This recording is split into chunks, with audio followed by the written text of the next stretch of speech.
Folks, hello, and we are live. Welcome to Talking Crit. I am your host, Eric Tenkar, your bartender in the OSR, your main proprietor at the Tenkar's Tavern blog. And with me, my once a week work spouse is none other than Bad Mike Battalato. Hello. I'm Um, somewhat distracted today because I've had but so bit. Whoa, hey, there we go. Been oh, so yeah, busy. I I've, figured I've, you I've got figured. I've got game hole prep, man. Game hole's coming up next week. Got to prep the trip down there. I got my coffee money so I can have some Uh-oh. pork loin sandwiches and have a live broadcast telling you how delicious they are and where they're at and so it's gonna be like a mobile food review show on the way down there. More pork loin for me, Yeah. ma. It's gonna be great. It's gonna be awesome. So, yeah. So I'm just got all this stuff going on, and then we had a couple of guests fall through, and they're really good guests too. They just both could not make it, And one Mike after says they another. fell through. They are going to be on the show. They just Oh yeah, weren't able to be. Neither one can make this week, yes. right? They will be on the show. They just because of circumstances they couldn't be here today. But they're both gonna be on the show. We're gonna have a great time. It's gonna be awesome. Right. Because they're our friends. They're our friends. We like them both. We've had them both on here, and the conversation's always interesting with these people. So, They keep us on our toes. They keep us honest. mm, Oh, something of that sort. By the way, Mike, I don't know if you know this, but we have 1,658 subscribers yeah, now. I saw this. Yes. This is awesome because we always have these little major milestones that come along, and because look, this isn't just you or me or anybody. I mean, this is Glenn. This is Joe the lawyer. This is Rob Conley. This is all the all the people who help out on Friday Right. nights. This is everybody. We're all in this, and we're just like, hey, we just want to talk about games and RPGs and OSR or whatever. And so thing just creeps along, and we've got a few more. I mean, when our show first started, I think we had like 30 people sign up. Oh yeah. It was like nothing. It was yeah. Nobody knows who. They barely know who we are. Okay, or Yeah. at least me. They barely know. They know who you are because you're the bartender in the OSR. I'm just this dude. You're Bad Mike from North Texas, And here we are, dude. 2 years later, and we just passed Vince the Evil DM. Oops, I should have said that name for I number of think technically subscribers. we're tied because until Yeah. we hit like 1560, you don't. All you know is they don't round up, they round down. So we're Let's just say he ain't getting any new viewers, and we're getting new viewers a lot. So I have a feeling we'll be past that in a week. Just a little, just thinking that. well. It's funny because two of the co-hosts on every other Friday, Matt Jackson and Joe the lawyer, they have their own channels up, and uh, Joe was out of the gate months earlier, and Mm-hmm. Matt, I believe, has surpassed him Oh in yeah. subscribers. Matt's really picking up speed. Boy, I really need to watch. I don't think I've seen either of their. Well, that's no. Okay, no, wait. I'm thinking of Joe Block, and have I seen Joe? I've seen Joe's show. Not sure. I Yeah, don't know. Yeah, but yeah, we need. Yeah, I need to. I just don't do that much YouTube stuff or watch too many shows. I'm busy, and to me, it always seems like, um, when I'm cheating when I'm watching watching a YouTube video instead of working. Like, oh man, I should be doing this. I should be working or playing Xbox or something else. But no, so yes, 1.65 subscribers. Thank you everybody who subscribed. We hope. I mean, what's the most boring thing I could say? Oh, we hope to just keep continuing to provide you with the kind of gaming and OSR talk that blah blah yada blah, yada blah blah yada. blah blah blah Um, blah. so But yeah, so at just 1750, we'll do something special. All right, but we're not yeah, there. yeah, well, yeah. Oh, that's right. Yeah, we got to we hit a number because we're pretty good about giving away prizes when we hit numbers. Oh, okay, Yeah. you're pretty good at giving away money. When you hit numbers. Hey, So come on! It's again the community's money. It usually drive through funds. You know. Yeah, I mean, this is all we roll. This isn't going to get anybody rich. I mean, I know some people get all pissy because they count their numbers because they're so scared they're not going to get, oh man, I'm going to get rich on the internet. You know what? No, you're not. How many people actually get rich on the internet? Unless you're hot and you're a chick or a dude, you're not getting rich. You're probably not getting rich unless you have Ben Marsh's hair, or Margot Robbie's body, or you're just not going to get rich on the internet. So, James, how dare you? So truth and honest opinions. Somebody ought to sue you guys. Okay, next. Hi. Oh, Mr. Beard. The beard is I presume. The beard is here. So tonight's show. So this is kind of one of those fill-in shows, talk about everything. But there was something we wanted to do a while back, because fill-in shows are when people you show the last 2 seasons of Happy Days, and that's a fill-in show. Ralph the Mouth is going to be the guy just kind of covering I'll do the intros in between the scenes of the cut scenes of the old seasons. Well, so there was this rumor going around the OSR was dead or dying, or I don't know, something. So we weren't too happy with that, because it's just stupid, because the OSR is not dead, it's not dying, it's a concept, it's not a fixed point in time. And so it's just trying to describe it as ephemeral. You can't really describe it. So this is just silly when people say, "Oh man, the OSR is dead or it's dying, man," because everybody in there, they're all racist homophobes, or whatever perp thing they say. When the whole OSR encompasses everybody from far left to far right to in between, to people don't even know they're in the OSR or in the OSR. People who don't even understand what the OSR are in the OSR. So I was thinking, let's do a show where we talk about our favorite OSR products. And when I say favorite, so when I speak OSR, I'm going by let's say 2006, about whenever Ostrich came out. When did Ostrich come out? 2000. Well, I would actually say the OSR had its initial beginnings. Its seed was planted with Castles and Crusades. Castles and Crusades, and there was a couple of toe in the water. Yeah. Right about then. Castles and Crusades and a few other things that, like, look, old school stuff isn't dead yet, but I'm just speaking from my own kind of, when I just first became kind of aware that there was this counterculture going on. Osric would be the first title, I think, and that's on my list, that was written with the idea. Yeah, Grim says Hackmaster and Castles and Crusades both came out early. They were early on, kind of like, we're gonna do old school style. Now, yeah, but here's the thing: Hackmaster, remember, was because Kendrico got a license from Wizards of the Coast for the Dragon Magazine CD collection, where they had Knights of the Dinner Table strips that were republished without permission. Oh, but they asked for. Oh, they didn't ask for permission. Oh, so as opposed to paying out a huge amount of money, they should sure take our Dead 2E system, but you gotta use booster hit points, and it's got to be parody. It's got to be purely. It's got to be very visibly parody. Now, if you want to play Hackmaster stuff, it works absolutely 100% perfectly with second edition. Just take off those 20 hit point boosters and you're good. And matter of fact, not even that. I'll tell you what's cool about Hackmaster. If you want to run a bunch of old school first edition modules that never got to second edition, like let's say the Giant series, the Giant series did eventually. Let's say the Drow series, other ones, they did parody versions of it that are basically second edition versions.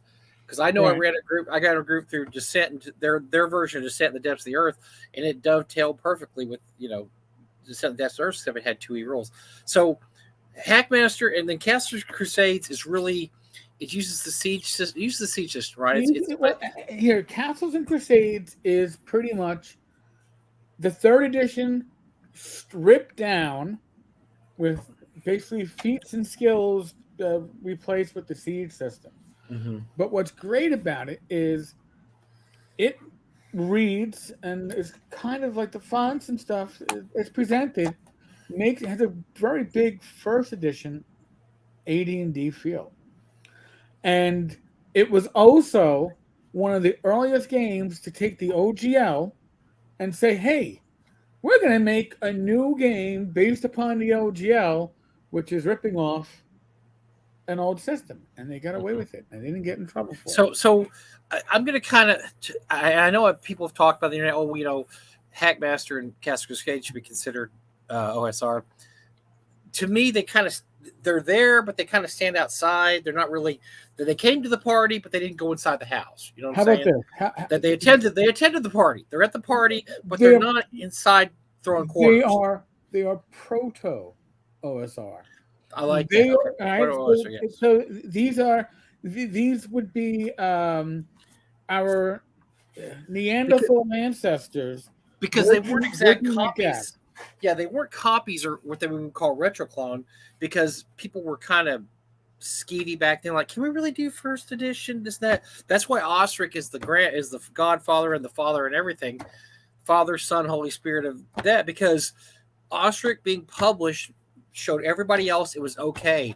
And yes, if you've seen the interviews with Matt Finch, they were contacted by WotC Legal, saying you could not do this. And Matt Finch, being a lawyer, said, yes, we can. And they backed off. You, but also, what did they wisely do? They had a safe port. They had a port of the United Kingdom, the British Isles. Testing. Can you hear us, sir? Can you hear us? I can hear you. All right. I can hear you. Yes. You can hear me? I can hear you fine. Oh, I must have yeah, I was out of power, so I've got to keep this plugged in while I'm messing around. No, but what I was saying is that part of what the success to Osric is that Osric was technically published in the UK. So it was outside of Stuart Marshall, yeah. And they have lots of different rules over there. Yeah. So but copyright. Yeah, James, I don't know how long the 4E license for Hackmaster was. I believe you're right, though. It was 6 or 8 years. It had a limited. If you notice, everything for Hackmaster came out in that 5-6 year period. So yeah, that sounds about right to me.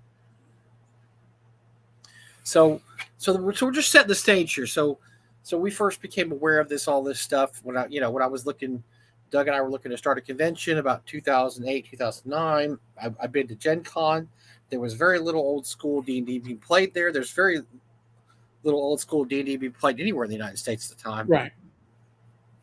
And then after Osric came out, then very quickly after that, Swords and Wizardry came out, then Labyrinth Lord, then Basic Fantasy Role Playing by Chris Connerman. So these guys are all jumped on this. Hey, if they could do Osric, we could do this. And then the floodgates were open. There's all these rule systems. So I'm not really going to talk. For my part, I'm not talking about rule systems tonight, because we're all going to talk about the same rule systems. There's there's 5 or 6 of them that you always mention. There's Osric, there's Swords and Wizardry, there's Basic Fantasy Role Playing, there's Labyrinth Lore, there's Astonishing Swords and Sorcerers. So for the most part, no, dude, I got different ones. Okay, that's what I'm saying. But those, to me, that's the main thing. Right. So we're gonna go outside there. What I was gonna say is we're gonna go past there. Right. I know you've heard of all that stuff. We're gonna go to stuff you may or may not have heard of, and give you a little, So yeah, if you see this and tell your friends about it, they can watch this later. Mm-hmm. We're gonna make a list of products. I think Eric's gonna put it up on his site. Whatever we talk about. Yeah. But here's the thing: like what I was choosing, I was like, you know what? There are systems that I think are impactful, and they aren't necessarily the systems that you think of. Like, I included Castles and Crusades because it showed you that you could write another fantasy RPG using the 3rd edition OGL, right? A market for it. One that would harken back to old school players and make them look at and go, oh, this reminds me of AD&D. And I personally believe that got other creators thinking. So, although I will say, in Mike's defense, it is probably more proto OSR. It is something that went up and said, hey, there's a door here. Hey, can somebody open up this door? Because there's a door here. So like I said, they came to the party, but they didn't go inside and play quarters on the table. They're just hanging around outside in the front yard. They might sip a beer, but they're not really, I'm not going to go inside.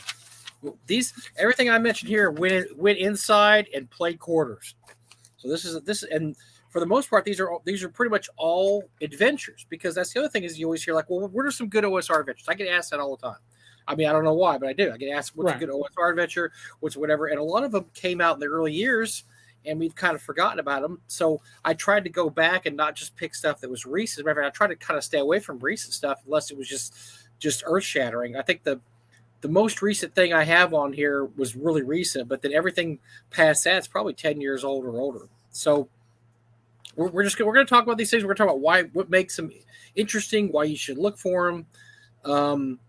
I mean, we don't really have any ground rules here. We're just going to kind of go with this and just. I mean, that's the way Eric and I do it. That's how we roll. And by the way, just because it's on one of our lists doesn't make it any better than something that might be on one of your lists. No, as a matter of fact, I was going to give this list to Eric beforehand, and I forgot to. So right. I don't even know where he concurs with me on these. Well, but like I said, I included some systems, but I didn't include systems because they were the first or they're the most popular. I include systems because I felt that they were groundbreaking.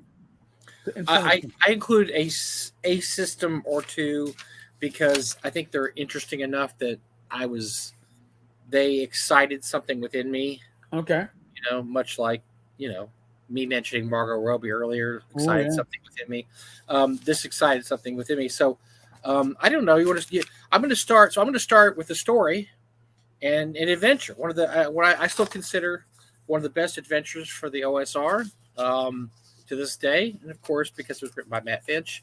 And I'll be honest with you, anything Matt Finch has done, you could probably put up here on the shelf and say, yeah, he doesn't do anything bad. Nothing he's ever done has ever been bad. Everything is good. It's just degrees of how good it is. So we were at the First North Texas in 2009, and I had invited Matt was in Houston, and we were cheap back then, so I invited him to drive up and be a special guest at the con. And that year we only had, we had a handful of people. Then Doug got hog wild and decided he was going to fly in Frank Minster, Tim Kask, and Ron Koontz, which was awesome. But until then, it was just people in Texas because we're just looking for local people. So we had Janelle Jaquays, and back then was not Janelle yet, but Janelle came. Dennis Astaire drove up from Austin. We'd invited Steve Marsh because Steve Marsh lives in Plano. He couldn't come, but Jason Braun drove up from San Antonio, but also Matt Finch came from Houston. And I know Matt Finch had written this game called Swords and Wizardry that I've kind of heard about. So when he came, he was going to run a game for us. And he ran a game for a little table full of people, and it blew me away. I wouldn't say it changed my life, but it made me realize that. And this is an adventure called The Spire of Iron and Crystal. Now, this is not the original version. This is the later version published by Frog God Games with the terrible, terrible fucking cover. I hate these covers. If you can, if you can find it, it's a collector's item. The original copy by Mythmere Games had a Peter Mullen cover. It looks incredible. He ran The Spire of Iron and Crystal for us. Everybody at the table was absolutely blown away, and we were in love with this. So, The Spire of Iron and Crystal, I'm going to read the copy in the back. Deep in the wilderness stands the legendary Spire of Iron and Crystal, a bizarre structure of twisting iron and 4 enormous crystals that seem to grow from the very ground itself. The fabled riches of the spire have never been plundered, for no entrances have been found until now. So it has the very basic trope of, here's just these giant, they call them eggs, these giant glass spheres on the side of this mountain. And there's an entrance in there, but it's not always open. And so for whatever reason, I know this is an old trope, but I love this trope of the dungeon that only opens certain times, right? Oh, yeah. Only opens a full moon or once every year or once every 10,000 years or whatever. So that's kind of the thing here. So yeah, this is opening again. It hasn't been open in a long time. And so I just, I'm not going to give away anything. It's a great adventure. Here's some of the maps and such from it. It's very, very basic. And you go in there and you work your way down to the bottom level, and you run into all these crazy electronical lightning storms and weird monsters. I mean, it's old school D&D at its finest. It just has puzzles and tricks and traps and creepy monsters and weird things are going on there. And you find some people that have been there earlier that are dead now or dying. And it's all about discovery. It's about finding something new.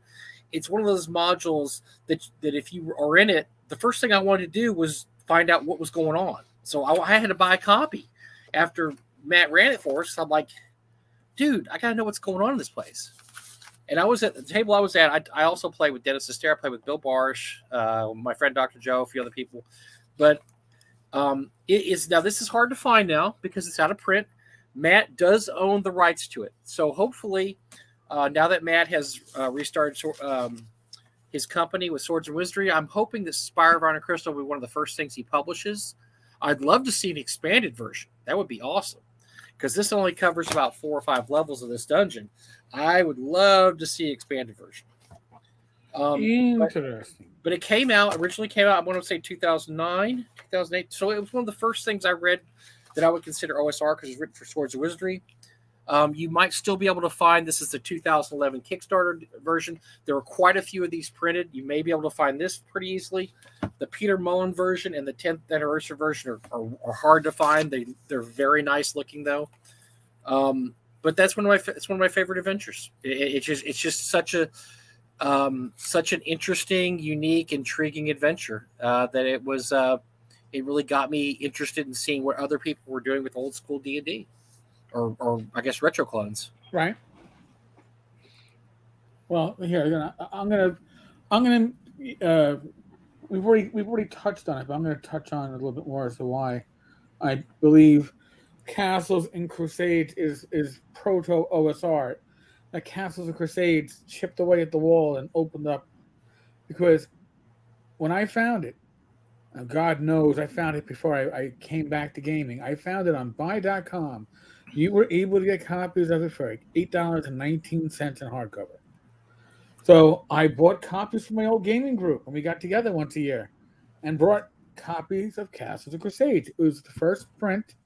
It was horribly full of typos and missing sentence fragments and every other problem that Trollord had back in those days. Occasionally today, but really back then. But it was something very special because it read like AD&D. It made you feel like you were looking at AD&D characters and AD&D rules. And it made the assumption that you'd find your monsters and your treasure in the original rules, because they didn't give you any. Monsters and treasures didn't exist. It was a player's handbook. And it is something special that really has not been properly repeated until this day. They put out Crusader. Now, it was not monthly, it was irregular, but it was a gaming magazine for those that like fantasy RPGs. Anything there could have been used with your AD&D or your 2E rules, but it showed viability, which we hadn't really seen yet. And it showed how far you could take the 3rd edition OGL. So that's why, for me, Castles and Crusades has that special part. And it's like a Rosetta Stone to some extent, because you can take a third edition adventure and convert it to Castles and Crusades pretty seamlessly. Yes, Crusader, amazing. Now monthly. I don't know if it ever ever monthly, but Crusader. I always liked it because it had. This is the 11th issue, August 2008. It always had articles by Gary Gygax, which I loved. So this one has articles by Gary Gygax, Jeff Talanian, James Mishler, and Mike Stewart. Is that an old school lineup or what? That is awesome. Good Lord. Oh, it's Stephen Chenal. These are wow. That's old school, baby. So that to me is where the idea that publishing new material for old school style games was viable. So does it make it OSR? I don't know, but it certainly could be the beginnings of the OSR. Now somebody said on there, well, does all the old TSR stuff immediately become OSR? Well, you got to understand the definition of OSR is various, but a lot of it is old school's Renaissance, old school Return, old school whatever. So that is the inspiration for the OSR, but the original TSR stuff is not OSR. That is inspiration for OSR. OSR, if you go by the definition, old school Renaissance, it's things that came after. It's things that came as a reaction to what was happening in games. The games were getting more complicated. 3E was very hard to roll up a character for. I know I went to my first session of 3E and just said, I'm out of here, because it was going to take 2 hours to roll up a character, and it did take 2 hours. Yep. but no. So original TSR stuff, while the inspiration of the OSR is not, I at least I don't consider that OSR. OSR is everything that came right, whatever 2000 and afterwards. Yeah, but we're gonna split a hair on that one because okay. A lot of people will say it has to be inspired by material from second edition and earlier. So you can have an OSR product if it's inspired by third edition, even though we're all using the third edition OGL to get to an OSR product. Well, not all. We'll get to that too. So, all right. So Eric has Crusader magazine on his list. I'm gonna stick kind of in the same vein he did, but I'm gonna get a little off. I brought visual things. I couldn't find everything, but I brought a lot of visual stuff. I'm glad you got visuals. I got no visuals. I got visuals. I got visuals right here. Here, I'll show you. I'll give you visuals. You want to see visuals? We'll share scars. No, so the year. Oh, I got to look on here. I'm not sure the year 2008. So we're right in this range right here. Gary Gygax was working for Troll Lord Games, and he decided it was time to publish Castle Greyhawk, aka Castles of Gig. They had to file off the serial numbers. He got this young strapping young thing named Jeff Talanian to help him out. They had worked great together. Jeff really loves his time that he worked with Gary. Gary loved Jeff. From everybody that I've ever talked to and everything I've ever seen, he just thought Jeff was amazing. And they managed to slap out a box set called Castles of Gig. Yep. And this, oh, by the way, signed by Jeff Talanian on the cover. This is how old school box sets used to be, kids. Look at all this good. Look at this. You have 1, 2, 3, 4, 5 books. You've got a map and illustrations booklet. You've got a kick-ass old school map here. And this is only the first level. So what happened was they had only done the first level when Gary passed. And as we know, sadly, Gail put a stop to this project. And actually, all copies of this were burned after 2008. They were allowed to the end of the year to sell. Then they were pulped. So this is why this is so hard. Why this runs from $200 to $500 online. Mm-hmm. Hard to find. There may be a PDF online. So, if you look for it, you can find it. But Castles of Gig is it's the closest we're ever going to get to Castle Greyhawk, and it's great. It's got all this Gygaxiisms in it. It talks about the area around Castles of Gig. It has the very first level of Castles of Gig, and then all the upper level, the above grounds parts, the castle parts. It's just really great because reading this is like reading an old school D&D module. It really is. It takes you back to a time in the late 70s, 80s when Gary was writing all the best stuff.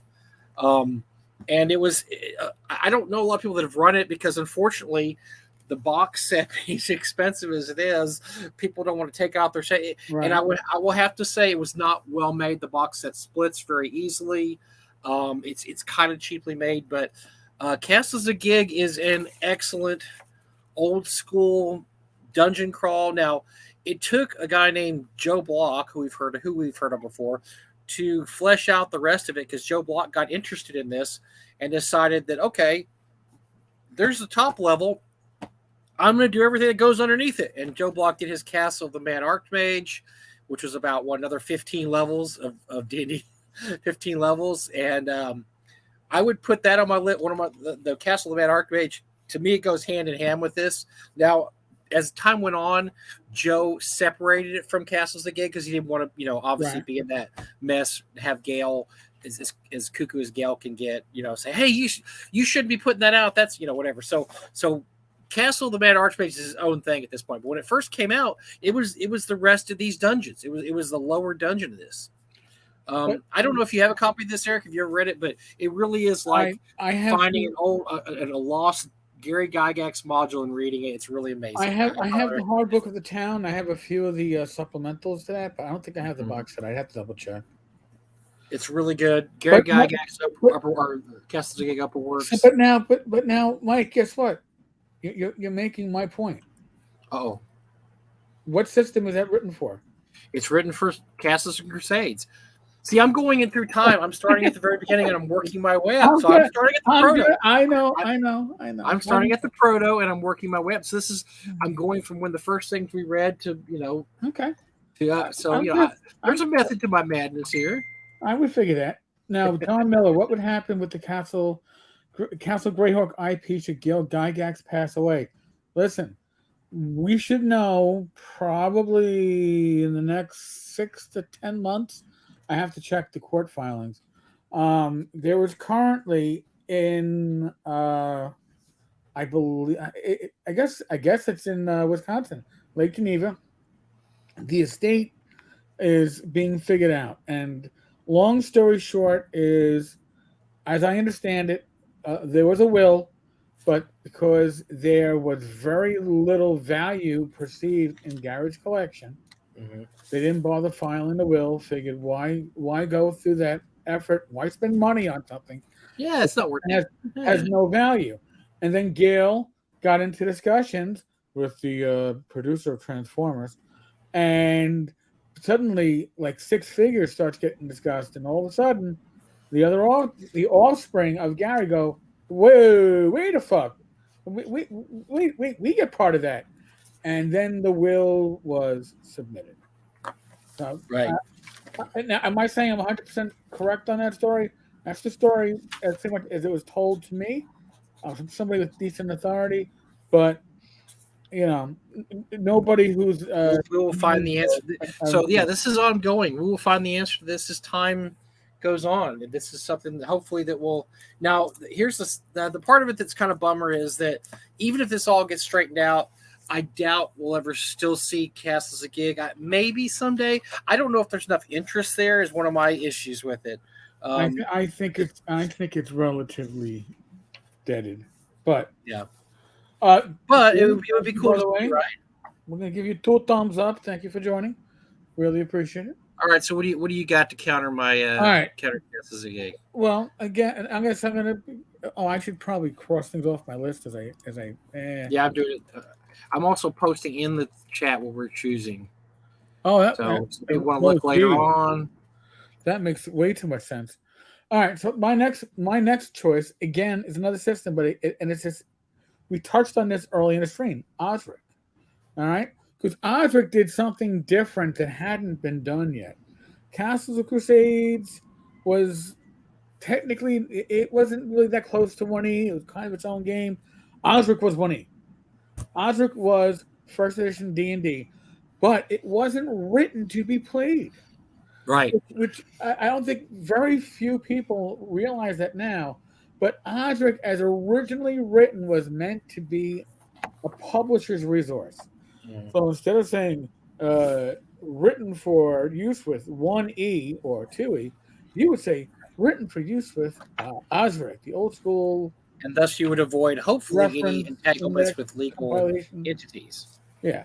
So that's what, and then people started playing the rules because they were better organized than AD&D. AD&D didn't have an index. The player's handbook had no index. And then Osric was a great. It was very well organized. It was all the AD&D stuff, and they actually, so they couldn't exactly publish AD&D. There's a few changes, but they're good changes. The changes they make, I think, are great. I think Osric would be a great alternative to first edition AD&D. Yep. Also, Luke and Ernie could sue to get back Gygax magazine, or at least the name they were born to. That whole Gygax magazine fiasco, we may have somebody coming up later on this year who can give us some further insights into that. So I'm going to reserve most of my comments on that. However, in the end, after both sides spent about 6 figures, the deal was an out-of-court deal. Was you can use the Gygax name, but you can never take Gail's name in vain publicly. Yeah, and they wouldn't. So to their credit, the Gygax brothers said, "Go fuck a horse," and they said, "We're out of here." And so yes, that's why. So would Gygax magazine never come back? I'll be honest with you, my personal opinion. I bought it out of nostalgia. I didn't buy it out of gaming getting much gaming value out of it because it was a bit too all over the place. It wasn't traditional fantasy. It had weird articles, and it looked like every a Dragon issue would magazine. have one or two really good articles. Then the rest would be it's kind of like the original Dragon magazine. The rest would have you'd be something you're not interested in totally. Like okay, article on BattleTech. I don't care about Crusader magazine always had something worthwhile. Yeah. Gygax magazine, I was left feeling empty. I always thought there was at least one good article every issue, or an adventure, because they had adventures. They would have an adventure every issue. They had a top secret one issue. They had a, they had a really good Michael Curtis Village that I've never seen reprinted called Marsh. This was a really good setting for a swamp adventure. So they had some really good stuff in there, but they were just kind of all over the place. So, Osric opened the door to other old school revivals. It is the grandfather of all, or godfather, however you want to put it up, the old school revival. So you have up here, you have this line coming off here, that's Swords of Wizardry. Here's Labyrinth Lord. Here's basic fantasy role playing, and then from those you see OSE. All the others. So they all basically come from the the father tree that it goes down past that. Yep. So I'm mostly gonna stick with adventures, by the way, just because that's one thing. So I'm gonna go to about 2007. So this starts 2007, but it goes for the next couple of years. There was a thing that was really popular at the time when Eric was doing his blog. Remember when blog spots were big, Eric? Oh, I remember all the guys used to have blogs back then, and it was so cool. You'd open up your computer every morning and you look at your blog list, and it was so neat. So there was a thing they called the one-page dungeon contest. Remember that? Yes. So you would have a map, and next to it you'd have the description of the dungeon, and you might have monsters. And it was really to see how cool or how interesting you could do a one-page dungeon and make it interesting. And for years and years, they used to compile these, and they were really good. There was some really, really good one-page dungeon, and they were great if you just needed something for a one-session dungeon, whatever. So they were meant to be just these little things that are played, one by one. But there's this guy named Michael Curtis who he started writing a mega dungeon based on this one-page dungeon contest. And so he wrote the first level and thought, this is pretty cool. Wrote the first level, and he did it as 4 one-page dungeons, as you can see. Mm-hmm. And he thought, what if I had to do a whole dungeon like this?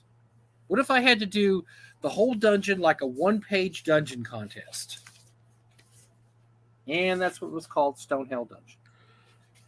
And that's what he did. He wrote a 15-level dungeon, all doing it as a one-page dungeon. So each page has a map. It has what's on the monsters on that page, and so there'll be a list of things you could find there, a list of monsters. And he managed to do that, and it was written for Labyrinth Lord, and it became extremely popular. Oh, it's on my list, so that's one less thing I got to cover. Yeah, there you go. So we can both talk about it. So Stonehill Dungeon was one of those things that, and Michael, and I talked to Michael about this quite a bit over the years, because we had him to guest the con, we talked to him, and he obviously never thought it was going to take off the way it did. He had committed to writing a second book, which he later regretted committing. So there's Into the Hearts of Hell. The problem with the second book is he got bored about halfway through, and he had the worst time finishing it, because honestly, it's a very limiting style. Let's put it that way, right? Right. If you have to make your dungeon 4 squares, and each dungeon's 4 squares, that's very limiting. And after a while, you get tired of doing it, right? If you don't, and he was just doing it because he did it to begin with for the one-page dungeon contest. So he was just saying, what can I create if I make myself do it this way? The problem is, by the time you get to level 15 or so, or level 8 or whatever, he's getting bored. He's like, oh God, So he had other projects going on. He also was he was doing his own stuff. He was working for Goodman Games. So unfortunately, the second part of it, I've never even finished reading it. It goes for 10 levels. It came out years later. I want to say this. Let's see what year this came out in. The original one came out in the year 2009. This came out in 2014. Good Lord. So yeah. So 5 years later, he got with the sequel. But this by itself, which contains the first 5 levels of Stonehill Dungeon, is an excellent mega dungeon. There's a whole area describing the outside. Now, what it doesn't have is a city out there or a town, which is easy enough, but it does describe the outer area. It has a really great little legend. Stonehill Dungeon used to be a prison, and it was a really bad prison, really horrific. So horrific that at a certain point, the powers that be just sealed everything up and left they opened it up and said, if you want to come out, you can come out. Whoever doesn't come out by 2 weeks, we're going to seal it up. And so they sealed it up, and it's been stuck there. Nobody's been in there for years and years, and then your party comes across it, and you start adventuring in there. And it's just it's a masterpiece of brevity, because most description rooms are one sentence or two, because it was going by the one-page dungeon, for example. So really, they couldn't describe very much. It would have a room key. It has, like I said, here's a room. Okay, so here's level 2B, Reptile House. Room 12, Machinery Room. Gears, pulleys, chains, and counterweights, smell of oil. Allows room number 14 to ascend, empty. Room 22, former watch post. Rusty torch scones and weapon racks, lever on north wall. This room is dusty and empty. The lever raises the portcullis between here and Area 21. That's how most of the room descriptions are. Now, a lot of them are more exciting than that. They have monsters. Right. Pretty, brevity was a strong point. But this is, so if you want to, later on, I'll be talking about some of Greg Gillespie's stuff because some of his made the list. This is where Greg Gillespie's stuff, this was the grandfather of Greg Gillespie's mega dungeons, because these are very brief. They use Labyrinth Lord, like Greg did it for years and years. And they require a lot of DM, input, because there's not a lot of description there. But they're easy to run. You pick it up and you're running it in 10 minutes. And at the time, Stonehill Dungeon was huge for about 2 or 3 years, from about 2007 to 2009. Everybody was talking about it. Everybody was talking about it, or running groups through it, or there was somebody came out with an addition, like they made some bandit caves nearby. Everybody wanted to add on to this dungeon. I think that Michael did a few little expansions to it too. So, folks, that's up on Lulu. So when Lulu has their Black Friday discount, that's one of the products where you go to Lulu. Highly recommended. Highly recommended. Yes. That if you just want to look, it's not the best written thing ever, because obviously the way it was written was very brief. But if you need a mega dungeon to run at a moment's notice, if you have a group coming over and you don't know what to do, or you have somebody who wants to learn D&D, you say, okay, you're at the gates of something called Stonehill Dungeon. And then you just go. You pick up the book and boom, you're there. All the stats are there, all the things. It is great for that. And like I said, it uses Labyrinth Lord. So if you're familiar with basic D&D, there you go. You've got it. So very influential and very well thought. Now, it's not talked about so much now because honestly, the dungeon design is very archaic. Yeah. It's not something that you would want to emulate, which is just the 4 squares, and each level is those 4 squares going down. Nobody wants to emulate that. It's very old-fashioned, very archaic. But that being said, very classic. Very classic. Yes, very, very classic OSR. And this is kind of like with the OSR. This is like the saying, hey, this is what the OSR is going to be about. It said, we're going to put out mega dungeons. We're going to put out this and that. And it's all going to be old school. It was very much a statement about what the OSR could do. This thing's huge. Stonehill Dungeon is the first book here is 131 pages. It was huge, and it just gave. Look, we're just not a bunch of 16-page pamphlets. This is a whole giant book that has 5 levels of a mega dungeon. No, it was my mega dungeon to oh, this is what I want to run. Mm-hmm. So that was very cool. That's why it was on my list. So, yeah. All right. Good. So I knew we'd come across some there. Yeah. I bet we're going to have more than that even. Well, we might, but all right. So now here's the next one. And I'm going to get rid of the systems first. Because again, the systems have a reason for being there. Stars Without Number. Stars Without Number. Mr. Crawford did an amazing thing with that. First off, he proved science fiction was still a valid seller in the hobby. 2, he proved that you could put out a free version a high-quality, complete game, which we've already seen with Labyrinth Lord Yeah. and Lord of Wizardry, but not to the details as they did with Stars Without Number, and you'll make money by doing that. And by the way, he won a 3 Casts award for that too. That was one of the first 3 Casts award. I believe 2010 was won by Stars Without Number, which we had to cajole him to get us to enter it. We'd heard such good things about it. We said, "Don't you want to enter your kick-ass science fiction game into the 3 Casts award?" He's like, "Oh, okay." Well, I haven't even heard of you. Never heard it, yes. But here's the other thing that a lot of folks don't realize: it's not OGL.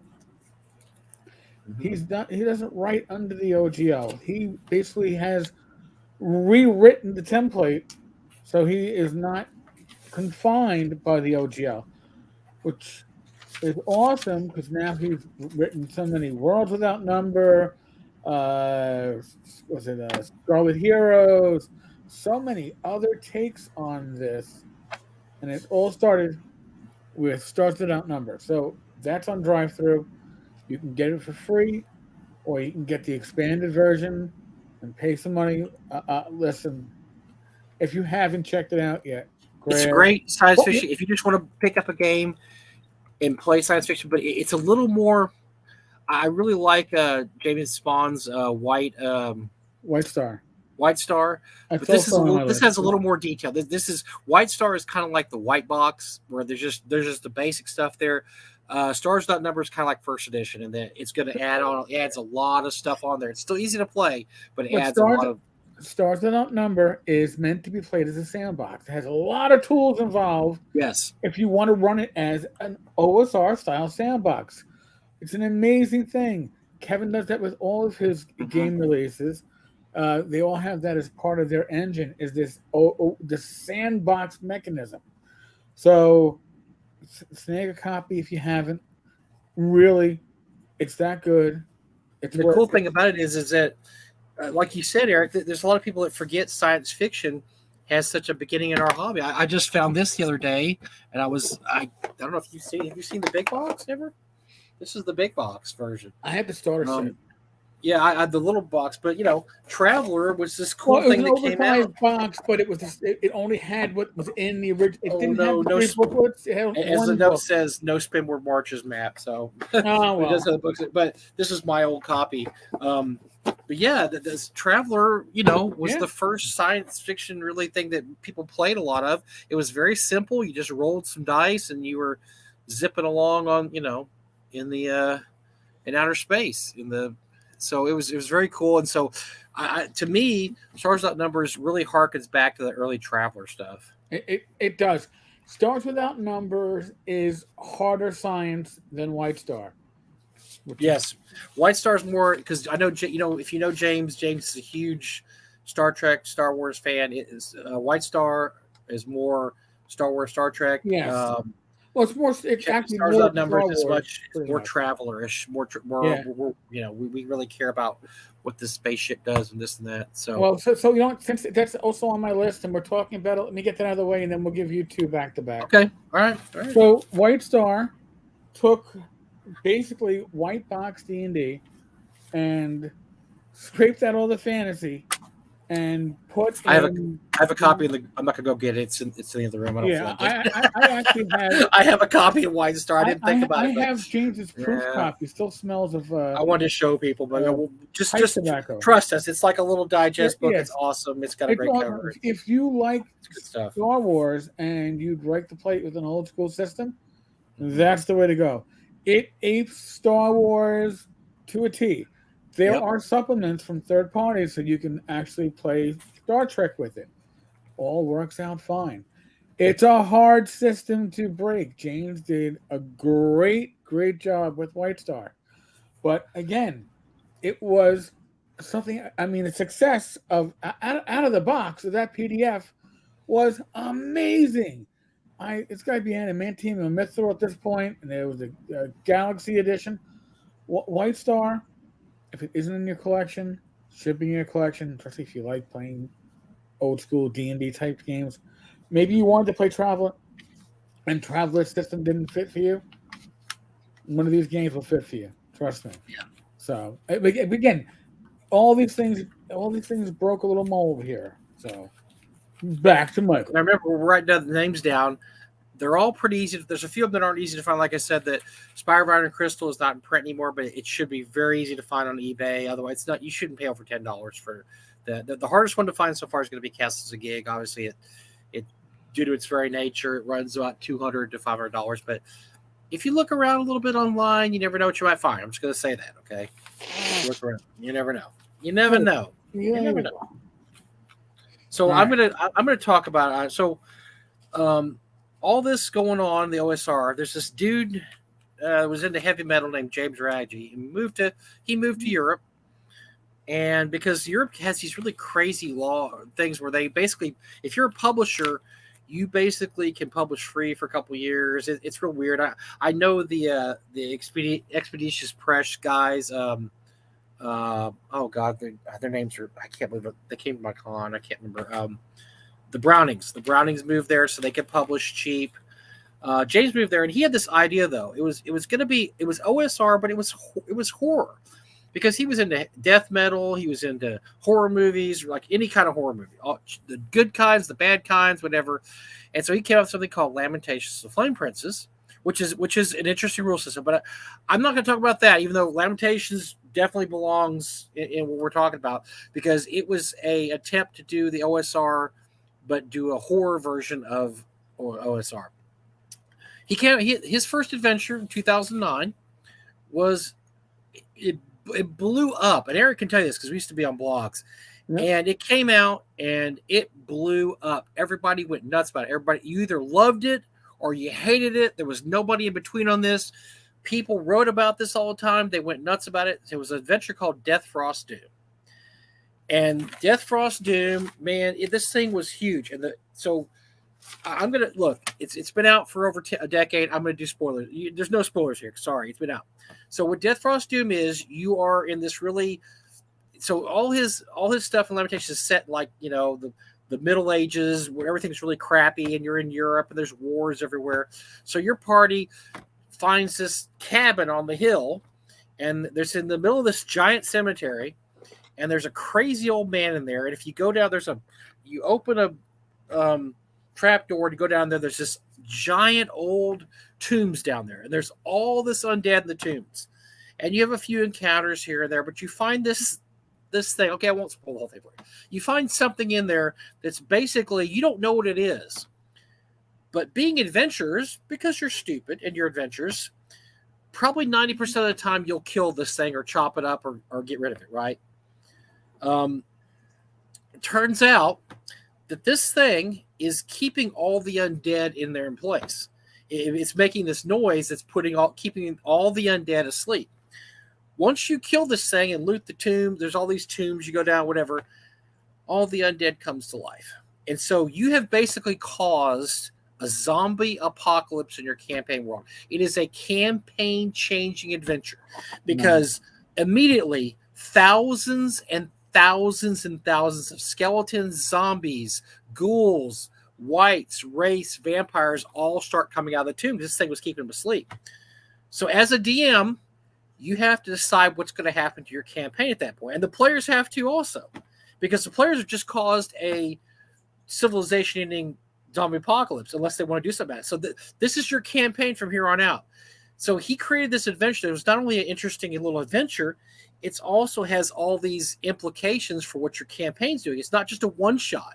It's like, hey, when you're through this adventure, you got to figure out what you're going to do with all this undead. You can't put the genie back in the bottle. You now have this giant thousands of armies of mindless undead that are just sweeping into, and James even talks about, they're going to go into the town. They're going to kill everybody in the town there. They're going to cross the whole country, blah, blah. And, oh, by the way, your characters are responsible for this. It was a great idea. It was a tour de force idea. Incredible. This is the first thing he wrote, basically. And this is like the most awesome adventure ever. So the fact it's become awesome is that there's been like 7 different versions of it. There was a 10th anniversary edition. It's been in printings for the last decade. There was, like I said, a 10th anniversary edition. They had a bunch of editions along the way. He's added to it here and there. But it's still considered a classic OSR adventure because it does a lot of things that adventures never did up to then. And to this day, people still don't really do that. Although I have seen a lot more people make adventures kind of like this, in that, yeah, this is an adventure where there's no necessarily right or wrong, but there are implications past the adventure of what might happen to your party. That was the thing in TSR. Like, if you went through the classic Giant series, they didn't tell you what happened after you killed all the giants. Pick any TSR classic adventure. I mean, Village of Hamlet. I mean, if you killed her, you went to the Temple of Element Evil and you cleaned it out, what happens then? There's a power vacuum because you just killed like 800 cultists, but they don't explain what happens. This was, if your characters do something stupid, here's what's going to happen. And here are the consequences, and they are really effing bad. So, what did you think when this came out, Eric? I mean, I know you. I thought it was awesome. And at the same time, to me, it was like, oh, this is like Tomb of Horrors, but the players can actually survive it if they play smartly. Uh-huh.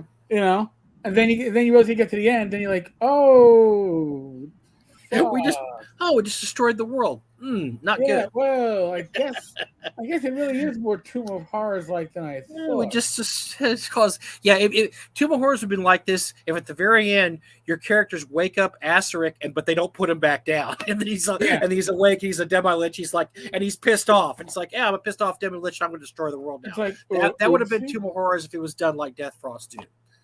So would have been like, okay, so your party's all dead, and you see the Demi-Lich Asteric rise up, and he says, now this world is mine. That would be the same thing as the equivalent of this. So yeah, it's Death Frost Doom. You could probably still find, I think Lamentations probably has a printing of it. I'm sure there was a million printings of this. And if not, I'm sure it's available on drive-through because most of the ragged stuff. But it's well worth reading just because it was and also, now here's the thing about, and Eric and I talk about this a lot. This was the kind of the cool stuff that James wrote at first. I think, and I would tell James this to his face, and I probably will at some point when we talk, but I think he got a little more fuck you as time went on, because this is kind of a fuck you. It's like, yeah, if you do this thing because you're an adventurer and you kill things that you shouldn't kill, this is going to happen to you. Then he kind of got off the beaten track and said, well, I'm going to just expand this out. Like, your characters are going to die no matter what. Right. You can't escape this creature. Yeah, and I think it got, this is, I can handle this. This isn't too bad. This is letting characters make a choice, and if they make the wrong choice, they're going to F things up bad. Whereas I think some of James's later stuff is, it doesn't matter what choice you're going to make, you're just going to get F'd. And I don't like adventures like that. I don't like screw you adventures. I like Death Frost Doom a lot because there is a choice to be made. And yes, you don't know all the implications, and you don't. And most adventurers don't know the implications that go on a dungeon. So there is that.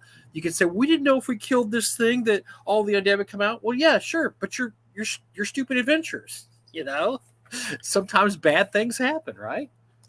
By the way, L has a comment, and L, I'm going to read it.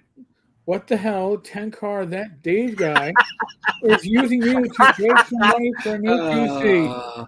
Why? By claiming the OSR is dying? Really? Mike had linked to me. I only saw the initial part. I didn't see anything about me. This is okay. Is this Lori? Is this you? I don't know if this might be Lori. All he does is mention that Eric, I don't think he really, I wouldn't say it's as bad as Lori makes it out to be. I think this is Lori. Because I think that he all he does is say, oh, by the way, if you want to see more about what's going on with Lanasa, look at Eric Tenkar's blog. He does name drop you in there and say, like, yeah, his podcasts are really good. I just disagree with him on a lot of things. So when he's trying to need money, he doesn't hate you quite as much, Eric. Oh yeah. I'd like you. He only hates you when he does. Can I use him to monetize myself? I need $3,000 for a new computer because mine takes too long to. I'm not gonna beat on this guy anymore. No. Listen, all I know is the equipment that like for Mike and the guys that I live stream with. I try to get them, if they need headphones, get them headphones or microphones, get them microphones. Get them in the right equipment for that stuff. If at any point my desktop decides to go apeshit and die on me, I will break out my laptop and wait until I can afford to replace the desktop. I've got a nice PC here. It's a gaming PC, so it has more than enough power for what I need it for. It didn't cost $3,000. I don't know, but look, whatever. Yeah, I mean, I don't care what he does. I don't care. no, So anyway, so Death Frost Doom. That's one of my OSR, and I'm going to throw another one in there real quick because we're in the same. I'm like I said, I'm going along the timeline here. So this is about 2011 or so. Okay. We had our there was all these rule systems coming out. There's Lamentations. There was Labyrinth Lore. There was this that. This is probably my favorite system that I've never used, but this showed what you could do. The reason I like this system so much is this was a game I would have loved to play as a kid, because all the role-playing games back then were very Tolkienish, and Eric can speak to this too. Oh, God. Because back then, everything was Lord of the Rings, because the 70s, there was a huge Lord of the Rings revival. They had the Bankenrass cartoon. I mean, just everything. So every fantasy game had elves and dwarves and this and that. And they fought dragons, and everybody had armor and this and that. And then it wasn't really until we had, Jeff Talanian's system that said, no, we're going to do more. This world is more like Howard, Lovecraft, and Clark Ashton Smith. It's a very grim, dirty world. Well, this came out before that even. It's called Crypts and Things. Oh, yeah. Good choice. It came out in 2011. It is a variant Swords and Wizardry. So basically, you use the Swords and Wizardry rules, except that he throws half the Swords and Wizardry rules in the dirt. Yeah. And what he throws away are, you have to be a human. You don't make friends with dwarves, elves, and stuff. They're fairy creatures. They're awful things. You're not friends with those. Everything's a monster. If you're not human, there's something wrong with you. So you're a human character. There's no priest. What there is like one of the Howard stories, there's white magic, black magic, and gray magic. White magic is healing magic. Gray magic's in between. Black magic is mostly fireballs and lightning bolts. So you track your mage character. The more black magic you use, the farther you get towards the dark side, kind of like Star Wars, right? Right. So if you just want to be a mage that only uses white magic, you're basically a priest, is what you are. But he has very, he has like thieves, fighters, mages, everything's pretty basic. But it was a great example of what you could do if you decided that you did not want to have a Tolkien system anymore. Yeah. And after there was rule systems before this that kind of dabbled in, but I thought Crypts and Things was the very first one I remember reading that said you don't have to do Tolkien anymore or Woodland Elves, this, that. You can do your own system. And that's what I think people did after. They said, you know what, you're right. I don't have to have that. My world can have robots in it. My world can have, you could be a werewolf. I mean, and people, I think they opened up a lot more. And that was probably one of my biggest complaints about the old TSR systems in the old 80s role-playing, is that no matter whose house you went to or whose system you used or whose world you went to, everybody's world was kind of the same. They all had dwarves, they had elves, they had gnomes, they had ogres, and they had trolls and blah, blah. He also includes, there's some really cool, creepy, pulp-inspired, disturbing monsters in here. I mean, this is truly a world where you're humans against all the really bad things out there. So this is the only rule system I really picked just because it's so different, but it also shows you what you could do with the existing OSR rule system. You could take Labyrinth Lord and you could make Labyrinth Lord whatever you wanted to. You could take Ostrich and make it whatever you wanted to. You could take Lamentations and make it modern. You could take Swords and Wizardry. So I think that's one really cool thing about the OSR is that as it went along and gathered steam over the last 10 years, people got more and more imaginative. And they said, you know what? I'm going to do something completely different. And if you look out there now and the kind of games that are out there now, look at stuff that Levi Combs is writing. That stuff's crazy, man. That's wild-ass shit. I mean, he's writing some really just crazy-ass stuff. I mean, he has an adventure with Godzilla in it, basically. Godzilla versus King Kong. I mean, he's just got some crazy shit. But this is kind of where it started, was Crypts and Things, that, yeah, you don't have to do the same old thing over and over and over again. Point well taken.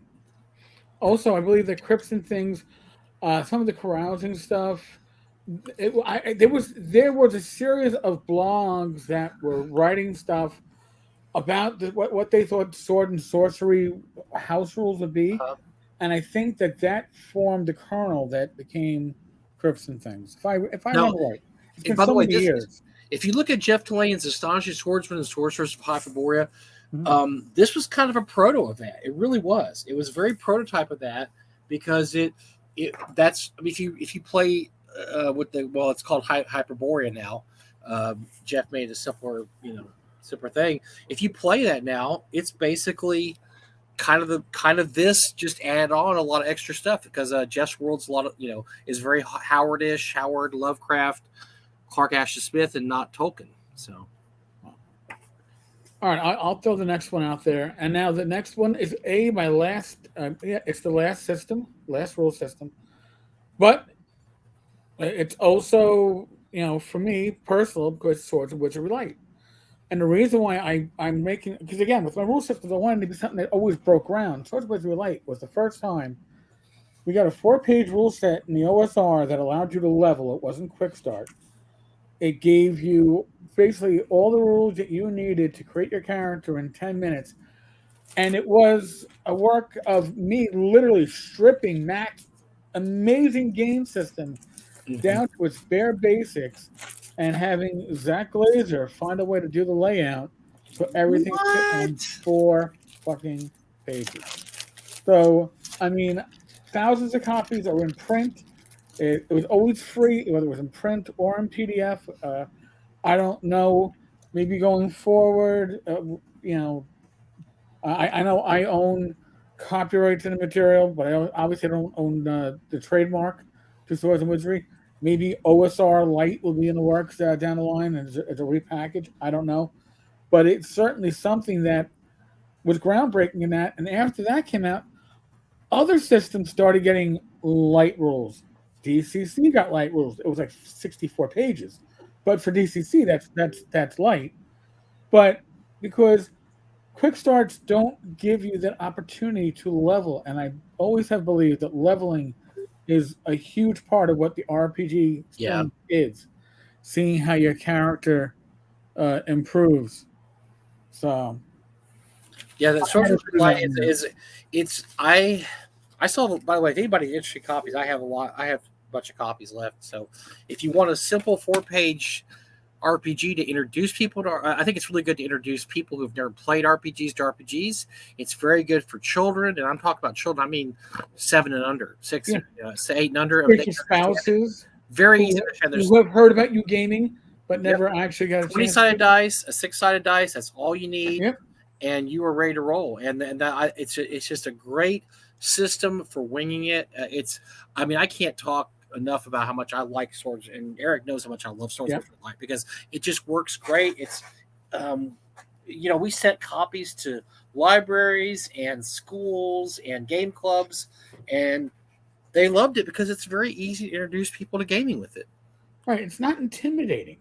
And No, it acts like it's a GM screen too at the same time. So it's the design those design aspects, which were not part of my design aspect, that was Zach, are spot on. They're insightful. So it's certainly a product that was as successful as it was because of some of the people that worked on it, not because of the work of any one person. Certainly not me.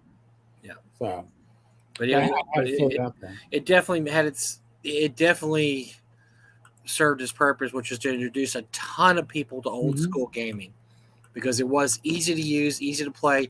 I played it with my grandkids.